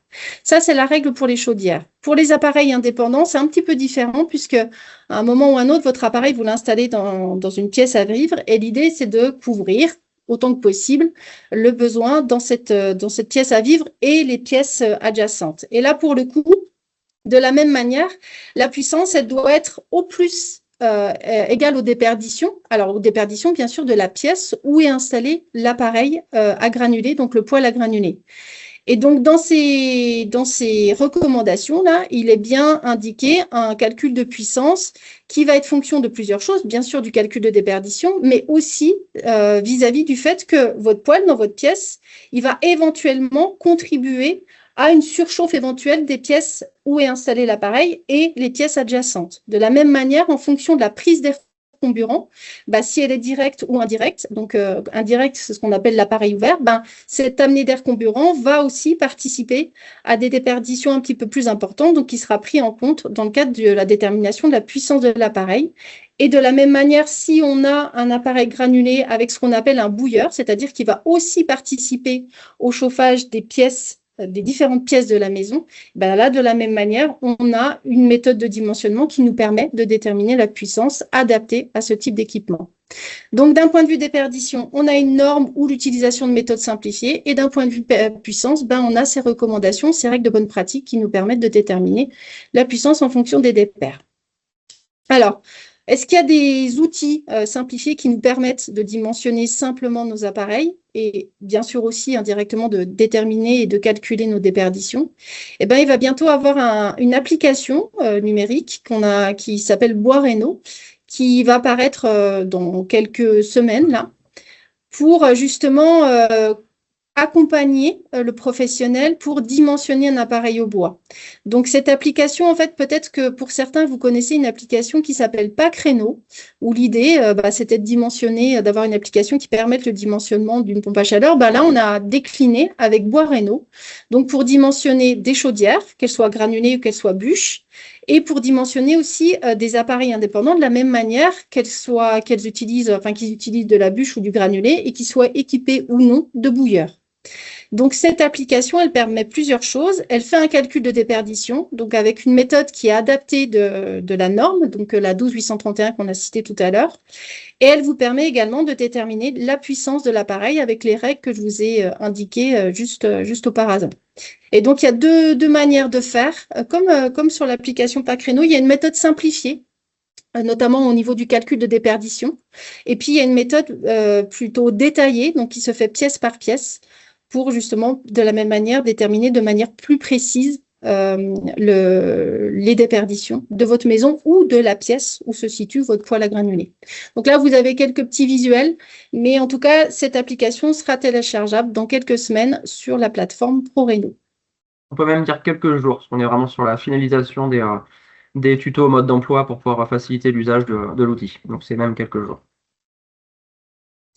Donc, voilà pour les petits outils. Alors après, je voulais juste sensibiliser sur qu'est-ce qu'on appelle un bon dimensionnement, parce qu'on entend souvent que les appareils sont surdimensionnés. Et donc, en fait, je voulais juste faire un petit rappel sur ce qu'est un bon dimensionnement. Sur les installations existantes, alors Manon vous a parlé de l'étude sur le suivi des 20 poêles à granulés. Et en fait, sur cette étude, il y a une des conclusions qui, globalement, renseigne sur le fait que la plupart des appareils qui ont été suivis fonctionnent à puissance intermédiaire, avec des taux de charge moyens constatés sur les appareils qui sont très variables d'un site à l'autre, donc de 1 à 4, avec quand même un taux de charge moyen qui est aux alentours de 60%. Alors, on a des taux de charge mini, je crois, à hauteur de 25, et après, on a des taux de charge qui sont quasiment à hauteur de 100%, mais la moyenne est plutôt aux alentours de 60%. Et donc, taux de charge, j'ai précisé quand même ce que c'était que ce taux de charge, c'est globalement le rapport entre la puissance demandée, appelée par la maison, et la puissance donc maximum nominale du générateur. Donc typiquement, si vous avez un générateur de 10 kW et que la maison vous appelle 5 kW de puissance à couvrir, ben vous avez un taux de charge de fonctionnement de votre appareil qui est à hauteur de 50%. Donc là, en moyenne, il est à hauteur de 60%.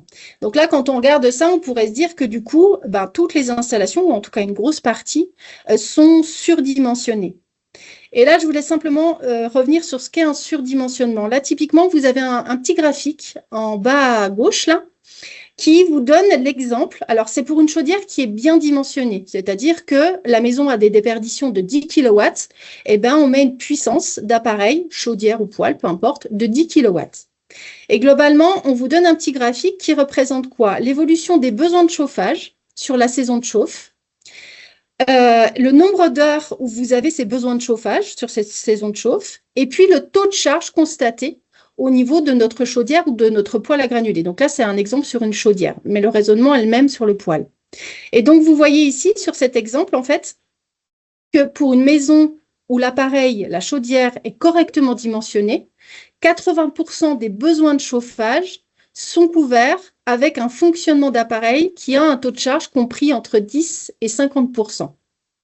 Pourquoi? Parce que les températures extérieures, les plus froides, ce n'est pas celles qu'on rencontre le plus souvent sur la saison de chauffe. En moyenne, on a des températures extérieures compris entre 0 et 10 degrés. Ça, c'est globalement 80% de temps de notre saison de chauffe. Et on dimensionne des appareils, non pas pour 0 ou pour 10 degrés extérieurs, mais pour la température extérieure de base. Par exemple, ici à Paris, elle est de moins 7. Donc, les moins 7 degrés, on les rencontre rarement sur une saison de chauffe.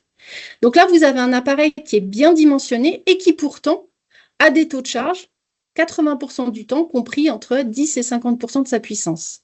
Bien sûr que si vous surdimensionnez l'installation, là typiquement, si on fait une chaudière qui n'est pas dimensionnée correctement, mais où on met 2 fois plus de puissance, donc au lieu d'avoir 10 kW, on a 20 kW, là on se rend compte qu'on aggrave encore le phénomène, puisque bien sûr 90% des besoins là sont couverts avec des taux de charge de chaudière entre 10 et 30%. Sachant qu'une chaudière, comme un poêle, ça module, très bien, mais ça ne module pas jusqu'à 10% ou 0%. Il y a un taux de modulation minimum à respecter à hauteur de 30, 40, voire un peu plus sur certains équipements. Donc ces seuils-là, il ne faut pas descendre en dessous de 40 ou 30% de modulation parce qu'on a un fonctionnement derrière d'appareil qui n'est pas bien géré. Donc là, c'était simplement pour préciser que, OK, le dimensionnement, il doit bien être fait, mais ça n'empêche qu'on a quand même des installations qui fonctionnent rarement à 100% de la puissance nominale. Et on rappelle que pour le bois, c'est ce qu'on cherche à faire, pour une question de fonctionnement et de combustion. Donc même un générateur bien dimensionné fonctionne une grande partie du temps de l'année, de la saison de chauffe, à des faibles taux de charge. Je veux bien que tu passes. Du coup, quand on a dit ça, on peut regarder un petit peu l'impact de ce dimensionnement ou de ce mauvais dimensionnement sur l'installation. Alors, quand je dis dimensionnement ou mauvais dimensionnement, typiquement, le fait d'avoir des taux de charge un peu faibles, c'est un bon dimensionnement, puisque le bon dimensionnement consiste à dimensionner à des températures extérieures relativement basses. Et donc là, vous avez un petit visuel, alors à droite pour la chaudière et à gauche pour les poêles à granulés. Alors à droite, si on regarde déjà la chaudière, c'est l'impact sur le rendement. Parce que forcément, fonctionner à des taux de charge assez faibles impacte le rendement de combustion de votre installation. Et là, typiquement, vous avez un exemple. Si vous avez une chaudière, alors une chaudière qui module pas forcément très bien, qui module entre 45% et 100% de sa puissance nominale, vous avez une installation où il n'y a pas de ballon d'hydroaccumulation. On reviendra sur ce système-là, mais ça veut dire que globalement, vous avez une chaudière qui ne module pas beaucoup et qui ne va pas pouvoir céder du ballon d'hydroaccumulation pour moduler un peu mieux. Et donc, vous avez un cas où vous dimensionnez correctement, un autre cas où vous dimensionnez pas correctement, donc avec une puissance de 10 ou une puissance de 20, sachant que les déperditions de la maison est considérée à 10. Et donc là, vous voyez l'impact sur le rendement. Donc là, typiquement, à gauche, quand vous avez une installation bien dimensionnée, on retrouve ce taux de charge compris entre 20 et 60%. Et vous voyez que le rendement, il est à peu près dégradé par rapport à du nominal à hauteur de 5-10%. Par contre, si vous surdimensionnez x2, vous voyez que l'impact sur le rendement, là, il est plus important. Et entre les deux, vous avez une différence moyenne de 10% sur le rendement. Et de la même manière, ça a un impact sur le rendement, ce taux de charge minimum là, à bien respecter, mais ça a un impact aussi sur les cycles de marche-arrêt de l'appareil. Et là, vous avez un exemple sur un poêle à granulés, donc un poêle à granulés qui module sa puissance de 40 à 100%. Et donc, vous prenez une configuration, vous avez une maison, en tout cas une pièce qui vous appelle 6 kW. Dans un cas, vous dimensionnez correctement, donc vous avez une puissance nominale de 6 kW avec une plage de modulation assez faible, 2,5, donc qui représente à peu près 40% en coefficient de modulation, et une installation qui est mal dimensionnée avec un poêle, au lieu d'avoir 6 kW, on a x2, donc 12 kg, avec une puissance mini, du coup, qui correspond à 40%, donc ce qui équivaut à 5 kW en puissance mini de l'appareil. Et là, vous constatez en fait l'impact sur les cycles marche-arrêt de l'appareil qui va forcément user l'appareil, avoir une combustion qui sera moins bonne et avoir forcément des émissions polluantes qui seront beaucoup plus importantes. Et vous voyez que sur une installation bien dimensionnée, on a des cycles de marche-arrêt qui sont relativement conséquents, à hauteur de 50% à peu près. Et si on surdimensionne l'installation, vous voyez que quasiment 100% de l'année, vous êtes sur des cycles de marche-arrêt. Donc là, attention sur le dimensionnement, ne jamais aller sur un surdimensionnement trop important, d'un point de vue rendement bien sûr, mais aussi d'un point de vue cycle marche-arrêt. Et ça, c'était simplement pour vous montrer, donc pareil, donc l'étude dont a parlé Manon, là, sur les poêles à granulés. Eh bien, vous avez des résultats. Alors, pour différentes allures, il y a différentes allures de fonctionnement de l'appareil qui ont été testées. Et donc là, typiquement, vous avez l'allure réduite. Et vous voyez qu'à cette allure de fonctionnement, donc avec des taux de charge qui sont relativement faibles, vous constatez quoi? Vous constatez que, les émissions de polluants, notamment d'un point de vue monoxyde de carbone, sont beaucoup plus importantes que sur des allures plutôt qui s'approchent du nominal. Et de la même manière, d'un point de vue rendement, c'est là qu'on a les rendements les moins bons, justement sur ces plages de fonctionnement des appareils réduits. Donc la conclusion, c'est de dire quoi? C'est de dire que, OK, on dimensionne correctement une installation, donc c'est pas la peine, vraiment, il faut éviter d'aller chercher un surdimensionnement, donc on dimensionne vraiment strictement aux déperditions parce que réglementairement on nous le demande de dimensionner à ces températures-là. Mais il faut faire très attention de ne pas aller au-delà et surtout d'essayer de choisir un appareil qui ait une plage de modulation la plus importante possible pour pouvoir fonctionner à des puissances mini où on arrive encore à gérer le bon fonctionnement de l'installation, notamment d'un point de vue combustion. Et en plus, est-ce qu'il ne faudrait pas tendre, notamment sur les applications chaudières, à avoir aussi un ballon d'hydroaccumulation pour essayer d'aider à la modulation de ces appareils-là? Mais ça sera un autre point qui sera abordé juste après. Ok, c'est ce qu'on allait dire. Du coup, on l'abordera sur la partie hydraulique des volumes tampons. Donc, tu l'as dit en termes d'impact, justement, on voit l'intérêt de la régulation et des réglages. Et du coup, maintenant, je te redonne la parole sur cette partie-là avec l'étude ADEME. Ouais, je vais poursuivre sur ce sujet régulation et pilotage des générateurs complètement dans la lignée de ce que vient de présenter Camille. Je parlerai uniquement des poêles à granulés dans ces éléments-là en m'appuyant sur les résultats de l'étude ADEME. Ce qu'on a observé, ce qu'on a constaté, c'est qu'en fait, les émissions de polluants, elles sont les plus importantes à 3 moments, dans 3 situations. Au moment de l'allumage, le temps que la combustion s'établisse. Au moment de l'arrêt du fonctionnement du poêle, puisque pour accélérer, on va envoyer de l'air pour nettoyer le creuset, accélérer le brûlage des granulés restants, et ça va générer un pic d'émission. Et puis, Camille vient de le présenter, à allure réduite, dans notre étude, ce qu'on a observé, c'est qu'à peu près un tiers des poêles à granulés qu'on avait suivis était mal optimisé à allure réduite. Et donc, quand il fonctionnait à allure réduite, on avait des émissions de polluants nettement plus élevées. Donc là, ça rejoint ce que Camille présentait sur l'importance de bien dimensionner le poêle. Donc, par rapport à ces constats, en fait, l'idée, là, dans ce que je vous présente, c'est ce qu'on cherche à faire, c'est d'éviter le recours trop fréquent à une allure réduite et de limiter les arrêts redémarrage. Et donc, ça a amené l'INERIS et le CSTB, qui ont réalisé l'étude, à formuler une recommandation sur la façon dont on va utiliser son poêle en mode automatique. L'idée, c'est de dire, quand il fait vraiment très froid, en période froide, on va plutôt faire fonctionner son poêle en mode modulation, c'est-à-dire que lorsque le poêle atteint la température de consigne, le poêle continue à fonctionner, mais il va réduire la puissance. Et à l'inverse, lorsqu'on est à des températures plus douces, lorsque la météo est plus clémente, on va pouvoir l'utiliser plutôt en mode marche-arrêt, avec un nombre de marche-arrêt limité puisque la météo est clémente. C'est-à-dire, et là, dans ce mode-là, le poêle, lorsqu'il atteint la température de consigne, il arrête de brûler des granulés. Tu peux passer à la diapo suivante, Samuel. Il y avait deux autres réglages que je voulais aborder ici, toujours sur le poêle à granulés. Le premier, c'est le ventilateur d'extraction des fumées et d'amener d'air comburant. Ce qu'on a observé dans l'étude, c'est que, en fait, il faut vraiment la bonne quantité d'air comburant par rapport à la quantité de granulés qui arrivent dans la chambre de combustion. Le débit d'air, ça influence la qualité de combustion et les émissions de polluants. Il en faut ni trop peu, ni trop. Si on est en excès d'air, la chambre de combustion, ça refroidit et on dégrade la qualité de la combustion. Si on est en manque d'air, on augmente les quantités d'un brûlé produit. Et donc là, l'idée, c'est, dans la mesure du possible, d'essayer de faire attention en tout cas au réglage du ventilateur d'extraction des fumées. Et dans ce réglage-là, de faire attention aussi aux caractéristiques des granulés.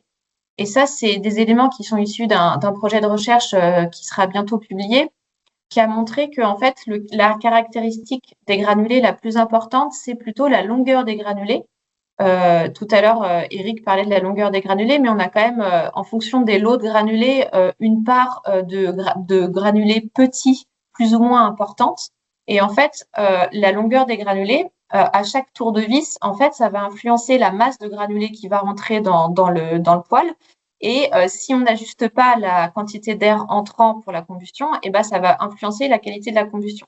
Donc l'idée, c'est quand même d'essayer de tenir compte un petit peu de cette qualité de granulés, de ces caractéristiques des granulés dans le réglage du ventilateur. Un autre réglage qui est possible aussi, c'est au niveau du nettoyage de creuset. Ce qui a été observé, je l'évoquais tout à l'heure, c'est que en fait, au moment du nettoyage de creuset, en fait, on a un fort excès d'air, donc ça génère un pic d'émissions de polluants. Et certains appareils permettent un réglage manuel pour régler la fréquence de nettoyage du creuset. Et donc là, l'idée, c'est de se dire, si le granulé est de mauvaise qualité ou médiocre, pour éviter l'encrassement, on va prévoir des nettoyages du creuset assez fréquents. Mais on peut se permettre, et il faudrait même diminuer la fréquence de nettoyage du creuset si on observe qu'en fait, le granulé est de très bonne qualité et qu'il n'y a pas d'encrassement. Ok, merci à Manon pour ces précisions. Et du coup, on revient sur le sujet précédent, justement sur les volumes tampons et les circuits hydrauliques. Oui, on voulait juste faire un petit point sur ce qu'on appelle le ballon d'hydroaccumulation. Alors, on a plein de termes, hein. On entend le terme volume tampon, on entend le terme ballon de stockage, bouteille de découplage, enfin plein de choses. En fait, le nom qu'on donne à ce volume-là, c'est globalement fonction de ce qu'on veut en faire. Donc, typiquement, un volume tampon, on l'utilise plutôt sur une installation de pompe à chaleur où on cherche à gagner de l'inertie pour éviter les courts cycles en fait du compresseur de la PAC. Donc quand on parle inertie, on parle plutôt volume tampon. Quand on parle ballon de stockage, c'est quand on cherche vraiment à stocker de l'énergie et à restituer l'énergie derrière. Quand on parle bouteille de découplage, c'est quand on cherche à avoir une indépendance hydraulique entre les deux réseaux. Et quand on a un ballon d'hydroaccumulation, finalement, on cherche à avoir ces trois fonctions. C'est-à-dire qu'on cherche à avoir une fonction on élargit la plage de modulation de notre chaudière sur du granulé, par exemple. On cherche à découpler les réseaux pour avoir vraiment deux indépendances entre le réseau de la chaudière et le réseau de distribution de chauffage, par exemple. Et puis, on cherche aussi à stocker de l'énergie pour avoir vraiment une phase de charge et une phase de décharge. Donc, le ballon d'hydroaccumulation, c'est ces trois usages. Et c'est quoi un ballon d'hydroaccumulation? C'est tout simplement un réservoir d'eau, un circuit fermé sous pression, qu'on appelle un réservoir plutôt en eau primaire, en eau de chauffage. Donc, c'est un ballon qui se situe entre la chaudière et le réseau de distribution. par exemple le réseau de distribution de chauffage. Et l'idée, en fait, c'est que ce ballon-là, vis-à-vis de la manière dont il est raccordé, on vient stocker l'énergie, donc soit complètement, soit en partie, en fonction de la demande qu'on a en face au niveau du réseau de chauffage. Quand on n'en a pas besoin, on vient stocker dans le ballon de l'énergie. Quand on a besoin de l'énergie, on vient alimenter le réseau de chauffage à partir de ce ballon-là. Donc, c'est ce qu'on appelle un ballon d'hydroaccumulation. Samuel, je veux bien que tu passes. Pourquoi mettre en place un ballon d'hydroaccumulation? Il y a plusieurs avantages à ça. Alors, il y a des inconvénients, bien sûr, mais il y a des avantages. Typiquement, on va aller chercher avec un ballon d'hydroaccumulation à optimiser la plage de modulation de la chaudière. Donc là, on l'a vu, c'est un vrai problème, cette plage de modulation. Donc, le fait de mettre ce volume-là va nous permettre d'augmenter un petit peu cette plage de modulation et de faire moins fonctionner notre chaudière à des fonctionnements où elle n'est pas forcément très bonne d'un point de vue performance. Ça permet aussi, bien sûr, les chaudières à granulés, alors beaucoup moins qu'une chaudière bûche ou une chaudière à plaquettes, bien sûr, mais ça a quand même une inertie assez importante. Et du coup, ce ballon-là permet de compenser cette inertie un petit peu forte au niveau des chaudières à granulés. Et ça permet aussi de lisser les appels de puissance, chose que n'aime pas trop faire une chaudière à granulés. Alors, même si elle sait faire, moins elle a à le faire, mieux c'est pour elle. Donc voilà, c'est les trois avantages qu'on a à mettre en place un ballon. Et là, vous avez un petit schéma où comment est raccordé ce ballon-là. Vous avez votre chaudière granulée qui vient en fait tamponner dans ce volume d'hydroaccumulation, donc qui est placé en vis-à-vis de la chaudière, mais aussi en vis-à-vis du réseau de distribution. Et donc cette chaudière, soit elle vient directement alimenter le réseau de chauffage si la demande est suffisante, soit quand la demande est pas assez forte, elle vient aussi stocker de l'énergie dans le ballon, énergie qui sera réutilisée à un moment pour alimenter directement le circuit de chauffage et nous permettre de ne pas fonctionner sur la chaudière à granulés. Donc là, vous avez un exemple, une chaudière à granulés à peu près 10 kW, pour des déperditions de 10 kW, déperdition égale puissance de chaudière, on rappelle, vous avez l'équivalent d'un volume d'hydroaccumulation de 250 litres sur cette installation qui vous permet justement d'augmenter la plage de modulation, d'augmenter l'inertie de l'installation et puis d'absorber et de lisser les appels de puissance de votre installation, notamment quand on a une production de CS. Donc ça, c'est globalement les avantages. Alors, est-ce qu'il y a des règles? Est-ce que systématiquement on doit mettre un ballon? Quand est-ce qu'on doit le mettre, ce ballon? Est-ce qu'il y a des règles qui existent? Donc, voilà.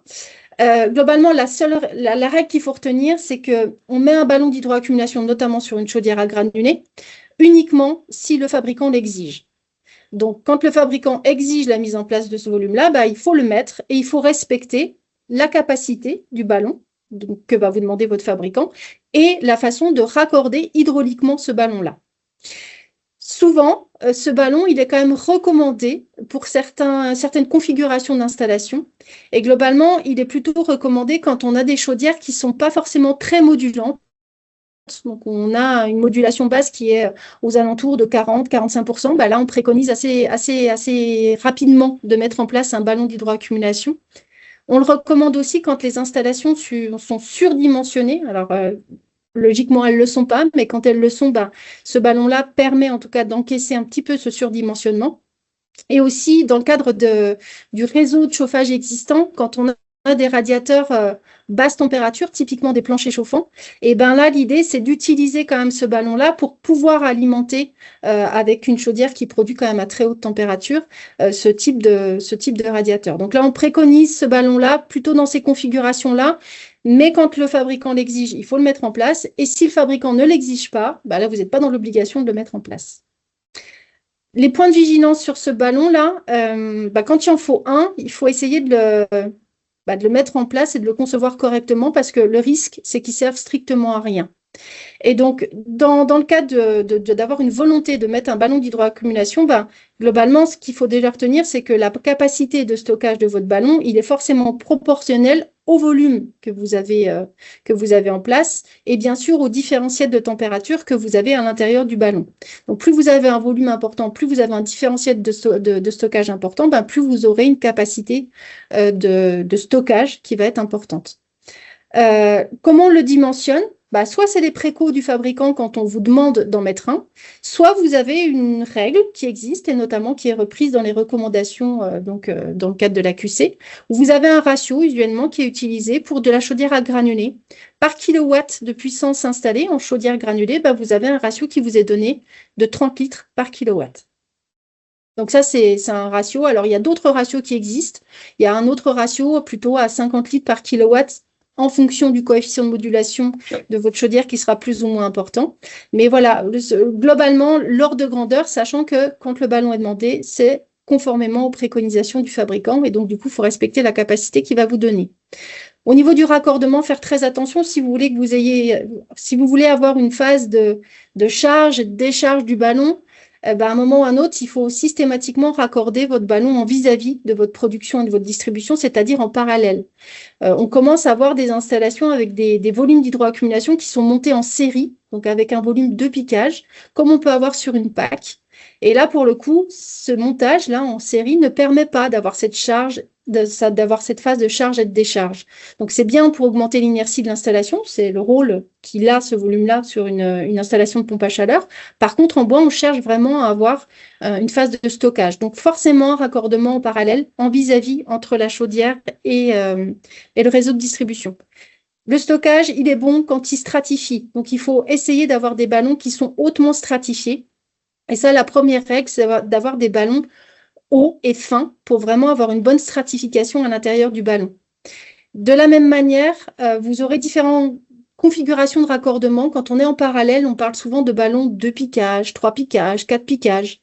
Et le choix du nombre de piquages, il doit être fait en fonction de est-ce que je veux chercher à optimiser la stratification dans mon ballon? Est-ce que je veux chercher à avoir la température la plus élevée au départ de mon réseau de distribution?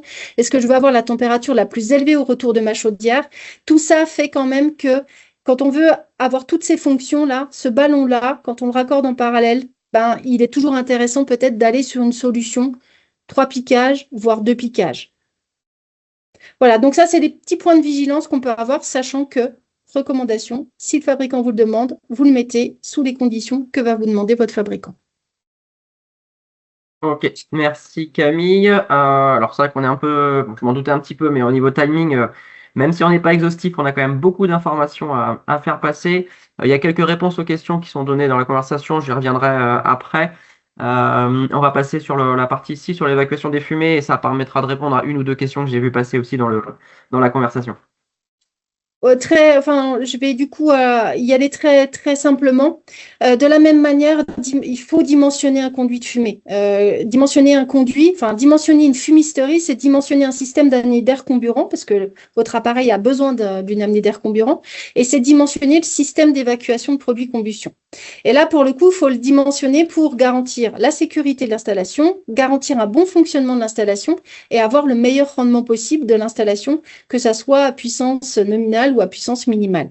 Ça, le dimensionnement, il est fonction de quoi? Il est fonction du type de combustible que vous allez utiliser. Typiquement, quand on est en granulé, à la différence de la bûche, on est sur des appareils qui sont modulants. Donc, d'un point de vue de dimensionnement, c'est spécifique quand on est sur un combustible de type granulé. Et c'est fonction aussi de la typologie de l'installation. On a différentes typologies d'installation. Globalement, pour faire simple, vous avez les installations traditionnelles, vous êtes raccordé sur conduit de fumée, et vous avez les installations qu'on appelle non traditionnelles, qui sont plutôt sur des systèmes d'évacuation en conduit concentrique. Donc, dans un cas, conduit de fumée, dans un cas concentrique, et on utilise du granulé. Donc, les méthodes sont spécifiques quand on vient dimensionner un appareil au granulé. Est-ce que tu peux passer, du coup, Samuel? Pareil que pour un appareil, un dimensionnement, faut pas le louper, donc il faut correctement le faire. L'idée, c'est d'avoir le tirage le plus stable possible sur votre installation et avoir un tirage qui soit ni trop fort ni trop important. Si vous avez un tirage qui est trop faible, le risque, c'est essentiellement un risque de performance et un risque de sécurité, notamment d'un point de vue refoulement de fumée. Si vous avez un tirage qui n'est pas suffisant, le risque, c'est qu'il y ait une inversion de tirage et que vous ayez en fait les fumées qui arrivent dans la pièce où est installé votre appareil, donc avec le risque d'avoir une intoxication au monoxyde de carbone. Pareil, tirage insuffisant, bah, c'est une combustion qui ne va pas se faire correctement. Donc, vous allez avoir un encrassement d'appareil qui va être beaucoup plus rapide. Vous allez avoir des émissions de polluants beaucoup plus importantes. Donc, il faut éviter d'avoir un tirage qui est trop faible. Mais de la même manière, il faut éviter un tirage qui est trop important. Parce que si vous avez un tirage qui est trop important, bah, le risque, c'est que vous alliez surconsommer d'un point de vue combustible. Donc, ni trop faible, ni trop important. Donc, ça, il faut trouver le juste équilibre entre les deux. Et donc, pour ça, bah, il faut dimensionner ce conduit de fumée-là. Et donc, ce conduit, en fait, il y a des règles qui existent, donc des règles qui sont parfaitement édictées. Contrairement à l'appareil granulé, bah, là, pour le conduit de fumée, c'est plutôt clair. Quand on est sur une installation de type conduit de fumée, donc sur des installations traditionnelles, qu'on soit en poêle ou qu'on soit en chaudière, le dimensionnement, il doit être conforme à une norme. Cette norme, c'est la 13384. Donc, -1 quand on a un appareil sur un conduit et -2 quand on a plusieurs appareils sur le conduit. Ça, globalement, cette règle, elle est spécifiée dans DTU 24.1. Donc, quand on est sur conduit de fumée, aucun souci, on dimensionne conformément à cette norme. La petite particularité, c'est quand on est en granulé, ben, il faut respecter, parce qu'on est sur des appareils modulants, de dimensionner et pour la puissance nominale et pour la puissance minimum. Donc, ce qui complique un petit peu le dimensionnement des appareils granulés. Si on est sur des installations non traditionnelles, donc avec ce qu'on appelle des installations à circuit de combustion étanche, eh ben, on ne va pas avoir tout à fait le même calcul en fonction de la typologie de l'installation. Donc, typiquement, quand je dis typologie de l'installation, ça va dépendre si vous avez une amenée d'air qui se fait par conduit séparé ou par conduit concentrique. Donc là, typiquement à droite, vous avez une configuration de type séparé, où vous avez une amenée d'air qui se fait de manière indépendante au niveau de votre appareil. Et ça, aujourd'hui, quand on est en conduit séparé, donc typiquement la typologie que vous avez devant les yeux là, eh ben pour le coup, on va utiliser la même norme de dimensionnement que pour le conduit de fumée, puisque cette norme-là, elle est faite pour un conduit de fumée et une amenée d'air indépendante. Donc ça, globalement, la norme, on peut l'appliquer directement pour ce type de dimensionnement. Par contre, quand on a une application, une typologie plutôt à conduit concentrique, ben, attention sur l'application de cette norme. Aujourd'hui, il y a énormément de questions sur le dimensionnement de ces appareils-là, donc quand on est en concentrique. Et donc, du coup, la filière, en tout cas, s'accorde à dire que pour dimensionner ce type de configuration, ben, au lieu d'utiliser cette norme qui pose énormément de questions sur plein de choses, eh ben, de s'appuyer en priorité sur des données fabricants où ils vont faire des tests de couplage entre l'appareil et le conduit concentrique pour voir si tout fonctionne bien, que ça soit en configuration ben, verticale comme vous l'avez sous les yeux ou horizontale avec une ventouse en façade. Et donc, cette norme, l'application de cette norme, c'est bien beau de dire là, on l'applique pas.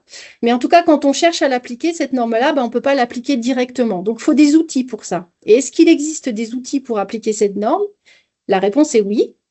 Il y en a tout un tas. Alors, il y a des outils qui sont portés par des fabricants ou des éditeurs de logiciels.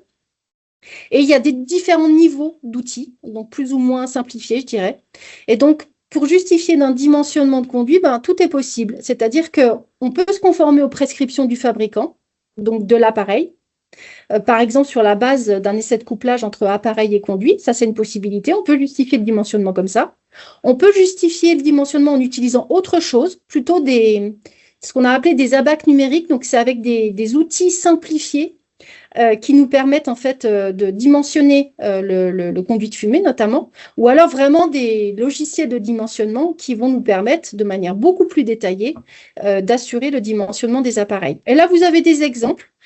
Vous avez des exemples plutôt de logiciels de dimensionnement, donc vraiment la version détaillée du dimensionnement. Donc là, vous avez 3 exemples qui vous sont donnés. Et puis, vous avez la version qui est en ligne sur la plateforme ProRénault qui s'appelle Conduit Rénault. Et donc là, l'idée de cette application-là, c'est plutôt des abacs numériques, c'est-à-dire un dimensionnement simplifié du conduit de fumée, globalement pour les configurations les plus classiques de raccordement d'appareils, que ce soit granulé ou que ce soit chaudière. Et cette application-là, simplifiée, ne concerne uniquement le dimensionnement que du conduit de fumée. Donc typiquement, dans cette application, on ne dimensionne pas du concentrique, par exemple, ce qui peut être le cas avec les applications qui sont citées juste à côté, là, qui sont plutôt des logiciels de calcul pour le dimensionnement de ces appareils-là. Donc, vous pouvez faire ce que vous voulez sur l'outil que vous allez utiliser. Donc, soit des outils simplifiés, soit des outils détaillés, soit des prescriptions fabricants. Merci Camille. Et un dernier mot rapidement aussi, puisque ça a été d'actualité, et il y a un guide qui est sorti il n'y a pas très longtemps sur la maintenance et le suivi. Oui, alors ça, c'était pour rapidement quand même faire un petit point sur l'actualité. Sur l'aspect entretien, maintenance des appareils, des générateurs. Alors là, on parle du bois, mais le gaz est concerné, etc. Donc il y a d'un point de vue exigence réglementaire, il y a pas mal de choses qui ont changé. Et donc du coup, l'AQC a souhaité accompagner ces changements réglementaires. Et il y a un petit guide qui est paru là assez récemment, je vous l'ai dit en introduction, sur justement les installations de chauffage pour des puissances comprises entre 4 et 400 kilowatts. Donc ça, c'est principalement pour des applications chaudières, alors gaz, fioul, bois, peu importe. Et donc, il y a quelques petites nouveautés, en fait, d'un point de vue réglementaire. Et je voulais simplement aussi vous faire un petit zoom sur le fait qu'il existe des attestations d'entretien, parce que, ben, du coup, chaque entretien doit faire l'objet d'une attestation. Et donc, vous avez des exemples d'attestations qui vous sont donnés directement sur la plateforme ProRéno. Et typiquement, il existe une attestation d'entretien pour les chaudières bois, alors bûches ou granulées, hein, pour des applications comprises entre 4 et 400 kilowatts. Alors, pourquoi 400 kilowatts? Parce que c'est une limite réglementaire sur l'entretien et la maintenance des générateurs de chauffage. Et donc, vous avez un guide qui est illustré. Alors, ce n'est pas juste un guide qui vous dit ce qu'il faut faire, il vous dit aussi comment le faire. Et donc là, typiquement, vous avez 3 extraits sur les obligations réglementaires vis-à-vis de l'entretien des chaudières, donc compris entre 4 et 400. Vous avez d'autres extraits spécifiquement, alors là c'est spécifiquement bien sûr pour les chaudières à combustible solide, mais il existe la même chose pour les autres chaudières. Et vous avez un petit encart aussi qui vous rappelle que les obligations d'un point de vue ramonage ont été modifiées assez récemment, hein, donc depuis 2023, où là il est bien stipulé que pour les appareils bois individuels, on a l'obligation d'avoir un ramonage tous les ans sur ces appareils-là. Et je fais un petit encart aussi parce que ça concerne les chaudières, mais pour les poêles, il existe aussi un arrêté un peu nouveau pour l'entretien et la maintenance de ces appareils-là, qui date du 20 juillet 2023. Donc, qui concerne l'entretien et le ramonage des appareils indépendants. Ok, merci Camille. Juste avant de conclure, il y a quelques questions quand même. Alors, je sais pas si je sais que Manon a répondu à quelques questions dans la conversation. Il y en avait une première que j'ai vu passer 2 fois, qui sort un petit peu, parce qu'on est quand même très sur la partie générateur, qui était plus sur la partie hydraulique et justement sur la compatibilité des émetteurs. Donc enfin en partie chaudière justement. Est-ce que tu veux dire un mot Camille sur ce sujet-là? Je pense que de toute manière on fera une webconférence spécifique sur la régulation, plutôt sur la partie hydraulique, etc. Parce qu'il y a beaucoup de sujets à rénovation autour de ça. Mais si tu veux dire un mot, je sais pas si tu as vu la question de la conversation ou pas du tout. C'était plus la Non, je l'ai question pas voilà, vu. de la surface des émetteurs, de la basse température aux températures, voilà, la compatibilité des émetteurs et quelles questions on peut se poser sur ce sujet-là. Ben, sur l'aspect réseau existant, donc émetteur, radiateur notamment, ben, ou plancher chauffant, hein, peu importe, mais en effet, il faut se poser un certain nombre de questions. Alors, pour le coup, il faut moins s'en poser quand on est en bois granulé que quand on est, par exemple, en gaz condensation. Là, typiquement, chaudière gaz condensation, quand on est sur un réseau haute température, il faut vraiment se poser la question, est-ce que je fais, est-ce que je fais pas, quels sont les moyens d'optimiser mon installation, etc.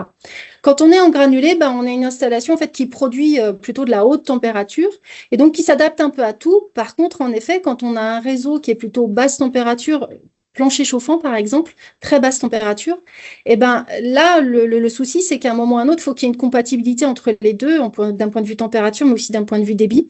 Et donc, c'est pour ça qu'à un moment, le ballon d'hydroaccumulation, on le recommande fortement quand justement on est sur ce type d'émetteur où on fonctionne plutôt à très basse température. Et là, dans ce cas-là, on préconise de mettre un volume aussi petit soit-il, pour justement bien respecter en fait le régime d'eau imposé par l'installation existante. Ok, merci. Mais je pense que voilà, on reviendra en détail, je pense, sur ce sujet-là. Je ne sais pas à quel moment dans les webconférences, mais sur les 9 qui restent, j'en ai ciblé une sur tous ces sujets-là de régulation et de débit et de température. Samuel, Eric, je ne sais pas si tu as vu. Oui, Eric a une main Eric, levée. tu voulais intervenir? Oui, en commentaire ou réaction par rapport aux questions. Il y avait une question sur la réglementation coupe-feu d'une installation, d'une chaudière en particulier. Donc, je ne vais pas rentrer dans le détail là, je vais juste renvoyer sur notre MOOC. Il y a une vidéo qui parle que de ça. Justement, qu'est-ce qu'il faut mettre, porte coupe-feu, et ainsi de suite. Donc ça, c'est pour répondre à la question de la personne qui a posé cette question. Il y a une autre question aussi sur palette, le bois, la ressource. Est-ce qu'on fait du granulé avec des palettes en fin de vie? Alors la réponse est clairement oui. Aujourd'hui, la petite particularité qu'il y a sur ce sujet-là, c'est que on a, nous, dans nos adhérents, un producteur qui fait ça. Il ne peut pas se certifier des 3 certifications que j'ai évoquées tout à l'heure, puisque les certifications garantissant la norme, elles doivent garantir que la matière première est vierge. Et la matière première vierge, c'est soit ça sort directement de forêt, soit ça sort des sous-produits de la première transformation du bois. Donc, le granulé fait avec de la palette, c'est très bien, c'est de la qualité identique, mais il y a quand même un petit point à faire, c'est qu'il faut que le producteur il ait fait une démarche pour garantir que sa matière première est de qualité et qu'elle n'est pas souillée. Et là, dans ces cas-là, et en l'occurrence, c'est le cas de ce producteur auquel je fais référence, il passe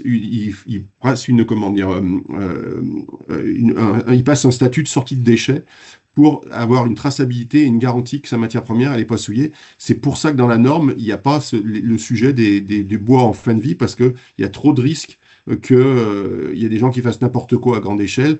Donc là, on est sur des logiques plutôt petite échelle. D'ailleurs, la disponibilité de palettes en fin de vie est quand même assez limitée parce qu'elle est déjà bien utilisée, donc il en reste un peu, mais c'est pas non plus aussi important que la sciure. Et d'autre part, il y avait une question sur le poêle hydro. Poêle hydro, aux chaudières ou poêle classique, c'est pas du tout le même objet, quoi. Une chaudière, c'est un appareil significatif qui fournit une grosse quantité de chaleur.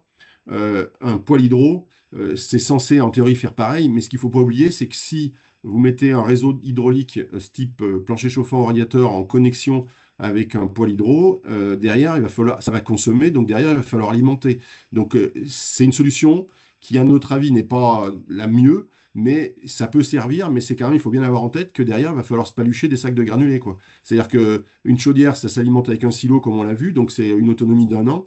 Là, si vous êtes sur un poêle, non seulement c'est de l'alimentation en sac, ce qui peut exister sur une chaudière aussi, mais là, en l'occurrence, ça va être de l'alimentation très fréquente, parce qu'il n'y aura pas de stockage, ou un très faible niveau de stockage. Donc ça, c'est un point important.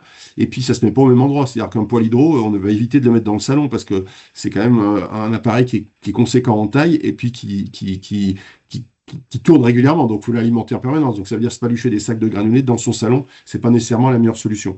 Mais il y a d'autres explications, mais je vais assez vite là-dessus. Il y avait un point aussi sur ce que je constate, c'est que dans les questions, il y a des questions qui portent à vouloir faire soi-même. Je voudrais rappeler qu'on est sur une énergie, on est sur un combustible et sur des systèmes techniques. Le faire soi-même, c'est bien, mais il viendrait à personne l'idée de faire son installation de gaz lui-même. Et je rappelle que les mieux placés pour faire une installation de chauffage de granulés, c'est les professionnels. Qu'on bidouille un silo ou qu'on fasse un silo soi-même, pourquoi pas en respectant bien les règles, mais encore que c'est quand même limité, et sur un silo notamment, on recommande fortement l'usage des silos préfabriqués que fournissent les producteurs, les constructeurs. Ça revient un petit peu plus cher, mais vous êtes tranquille à tous les niveaux avec ça. Donc j'insiste lourdement, le chauffage au bois, ça peut paraître facile, c'est technique, que ça soit bûche ou granulé, et en particulier granulé, donc il faut que ce soit des professionnels qui le fassent. Et dernier point, concernant la qualité du granulé, on entend souvent parler de qualité médiocre ou mauvaise qualité de granulé. Le granulé est certifié à plus de 95%, donc, et même celui qui n'est pas certifié n'est pas nécessairement de mauvaise qualité. Donc, à la base, il n'y a pas de granulé de mauvaise qualité, sauf exception comme pour tous les produits. La chose qu'on voit souvent, c'est le rejet d'un problème de qualité sur une installation lié soi-disant à la qualité du granulé. En fait, c'est quasiment jamais le cas.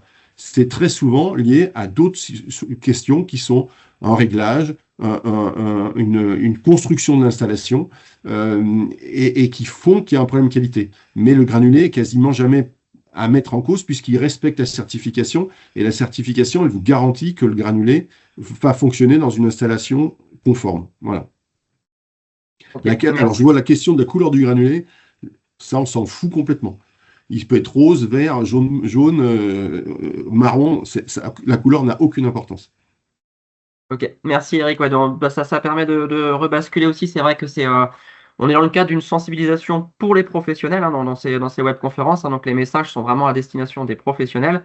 Ça veut dire aussi quand même, et là je l'ai sous les yeux, voilà, les fiches d'autocontrôle par exemple qu'on met à disposition des professionnels et les PV de réception, mais surtout les fiches d'autocontrôle, on a vraiment tous ces points de contrôle qui ont été listés et dedans fait partie des points à bien prendre en compte. C'est au moment de la transmission de l'installation et des explications auprès de l'utilisateur. Voilà, il y a des choses qui doivent être transmises à l'utilisateur, d'autres qui sont vraiment du niveau de l'installateur et du professionnel. Donc là, on est vraiment dans le cadre d'une webconférence qui est à destination de professionnels. Tout ce qu'on raconte ici, hein, l'objectif, c'est ça. Donc merci de Peut-être l'avoir rappelé. Je ne sais pas, Camille, peut-être si tu... préciser ça. Oui. Oui, juste Samuel, pour les fiches d'autocontrôle, peut-être la précision, c'est que quand un professionnel utilise ces fiches d'autocontrôle, indirectement, il valide en fait les points de contrôle RGE. Voilà, tout à fait. Donc ça, c'est la slide d'après que j'ai montré. Vous avez en fait, puisque toutes les ressources, enfin une grande partie des ressources qu'on a citées qui sont sur ProReno, c'est des ressources qui ont été conçues avec la filière, avec et pour la filière, hein. C'est sur la demande, sur une demande de la filière, de ses besoins sur le terrain. Et du coup, tous ces travaux, ils sont faits en concertation avec l'ensemble de la filière. Et sur ces fiches autocontrôle, on est parti de plein de sources, et notamment les contrôles RGE. Donc les points de contrôle sur ces fiches d'autocontrôle qui sont des points demandés aussi sur des audits RGE, vous avez un petit logo RGE en face. On a été plus loin que ça, parce qu'il y a des points aussi qui peuvent être importants, mais qui ne rentraient pas forcément dans les points RGE. Et donc ceux-là, ils n'ont pas de mention RGE. Juste pour terminer sur ces ressources-là, donc la présentation elle sera en replay, donc vous aurez tout loisir de retrouver toutes les ressources. J'ai rajouté des QR codes pas mal, parce que je sais que ça permet de stocker toutes les ressources assez rapidement. Là, vous en avez une dernière, c'est CheckReno qui enverse la version numérique de ces fiches autocontrôle. C'est-à-dire qu'en suivi de chantier, vous pouvez avoir directement les fiches autocontrôle qui correspondent à votre métier. Donc là, en l'occurrence, pour les chaudières granulées, vous avez plusieurs fiches autocontrôle possibles, mais en fonction des installations que vous avez, vous pouvez choisir la fiche qui correspond bien et aller jusqu'à la réception de chantier. Et ça vous permet voilà, de ne pas omettre des points sensibles dont on a parlé aujourd'hui. On a essayé de balayer un petit peu, sans rentrer dans le détail, mais de balayer un petit peu tout le cheminement. Et donc ça, vous le retrouvez aussi dans les fiches autocontrôle depuis la conception, depuis la conception jusqu'à la réalisation et la réception des travaux. Donc ça, voilà, CheckReno, et vous avez la possibilité, si vous êtes un installateur avec une marque particulière et il y a des spécificités particulières, vous pouvez rajouter vos propres points d'autocontrôle à partir des listes déjà existantes. Donc voilà, vous aurez il y a pas mal d'évolutions sur CheckReno et vous allez avoir il y aura des petites communications qui vont être faites en ce sens pour étendre un petit peu l'utilisation de cet outil d'autocontrôle qui permet un petit peu de synthétiser tout ce qu'on a dit aujourd'hui. Et puis vous retrouvez en ressources de toute manière le replay de cette webconférence d'aujourd'hui. Je remercie du coup Camille, Manon, Eric et puis Isabelle qui est partie tout à l'heure pour la participation à cette présentation et puis voilà en grande partie la réalisation de cette présentation. Prochaine webconférence, généralement ça sera dans un mois et demi. Le sujet n'est pas encore complètement sûr et certain, mais en tout cas on sait qu'on va aborder le sujet du confort d'été. Et puis un peu plus tard dans le temps, il y aura cette question de la régulation, parce que je pense qu'on nous l'a demandé beaucoup. On reviendra aussi vers vous, je pense, pour vous solliciter, hein, je vous l'ai dit tout à l'heure, sur des thématiques. Donc voilà, on reviendra vers vous via les newsletters, etc., pour que vous puissiez aussi donner votre avis sur les thématiques à aborder. Voilà. Je ne sais pas si vous avez autre chose, Camille, Manon ou Eric, à apporter. Je n'ai pas rebalayé, mais c'était les principales questions que j'ai vues passer, on les a traitées. Et je referai un tour de toute manière et si besoin, on rajoutera des ressources qui répondent à vos questions dans la description de la vidéo. Mais en tout cas, n'hésitez pas à prendre vraiment le temps de consulter toutes les ressources sur ProReno, ADEME, enfin tout ce qu'on a dit aujourd'hui pour aller plus loin, le MOOC aussi dont Eric a parlé, puisque pour avoir fait un petit tour sur les différentes vidéos, voilà, ça détaille beaucoup de choses et ça répond à beaucoup de questions. Donc merci encore, et puis s'il n'y a pas d'autres interventions, on va se quitter là. Merci, bonne journée. Merci beaucoup. Merci, au revoir. Bonne journée Au à revoir. tous.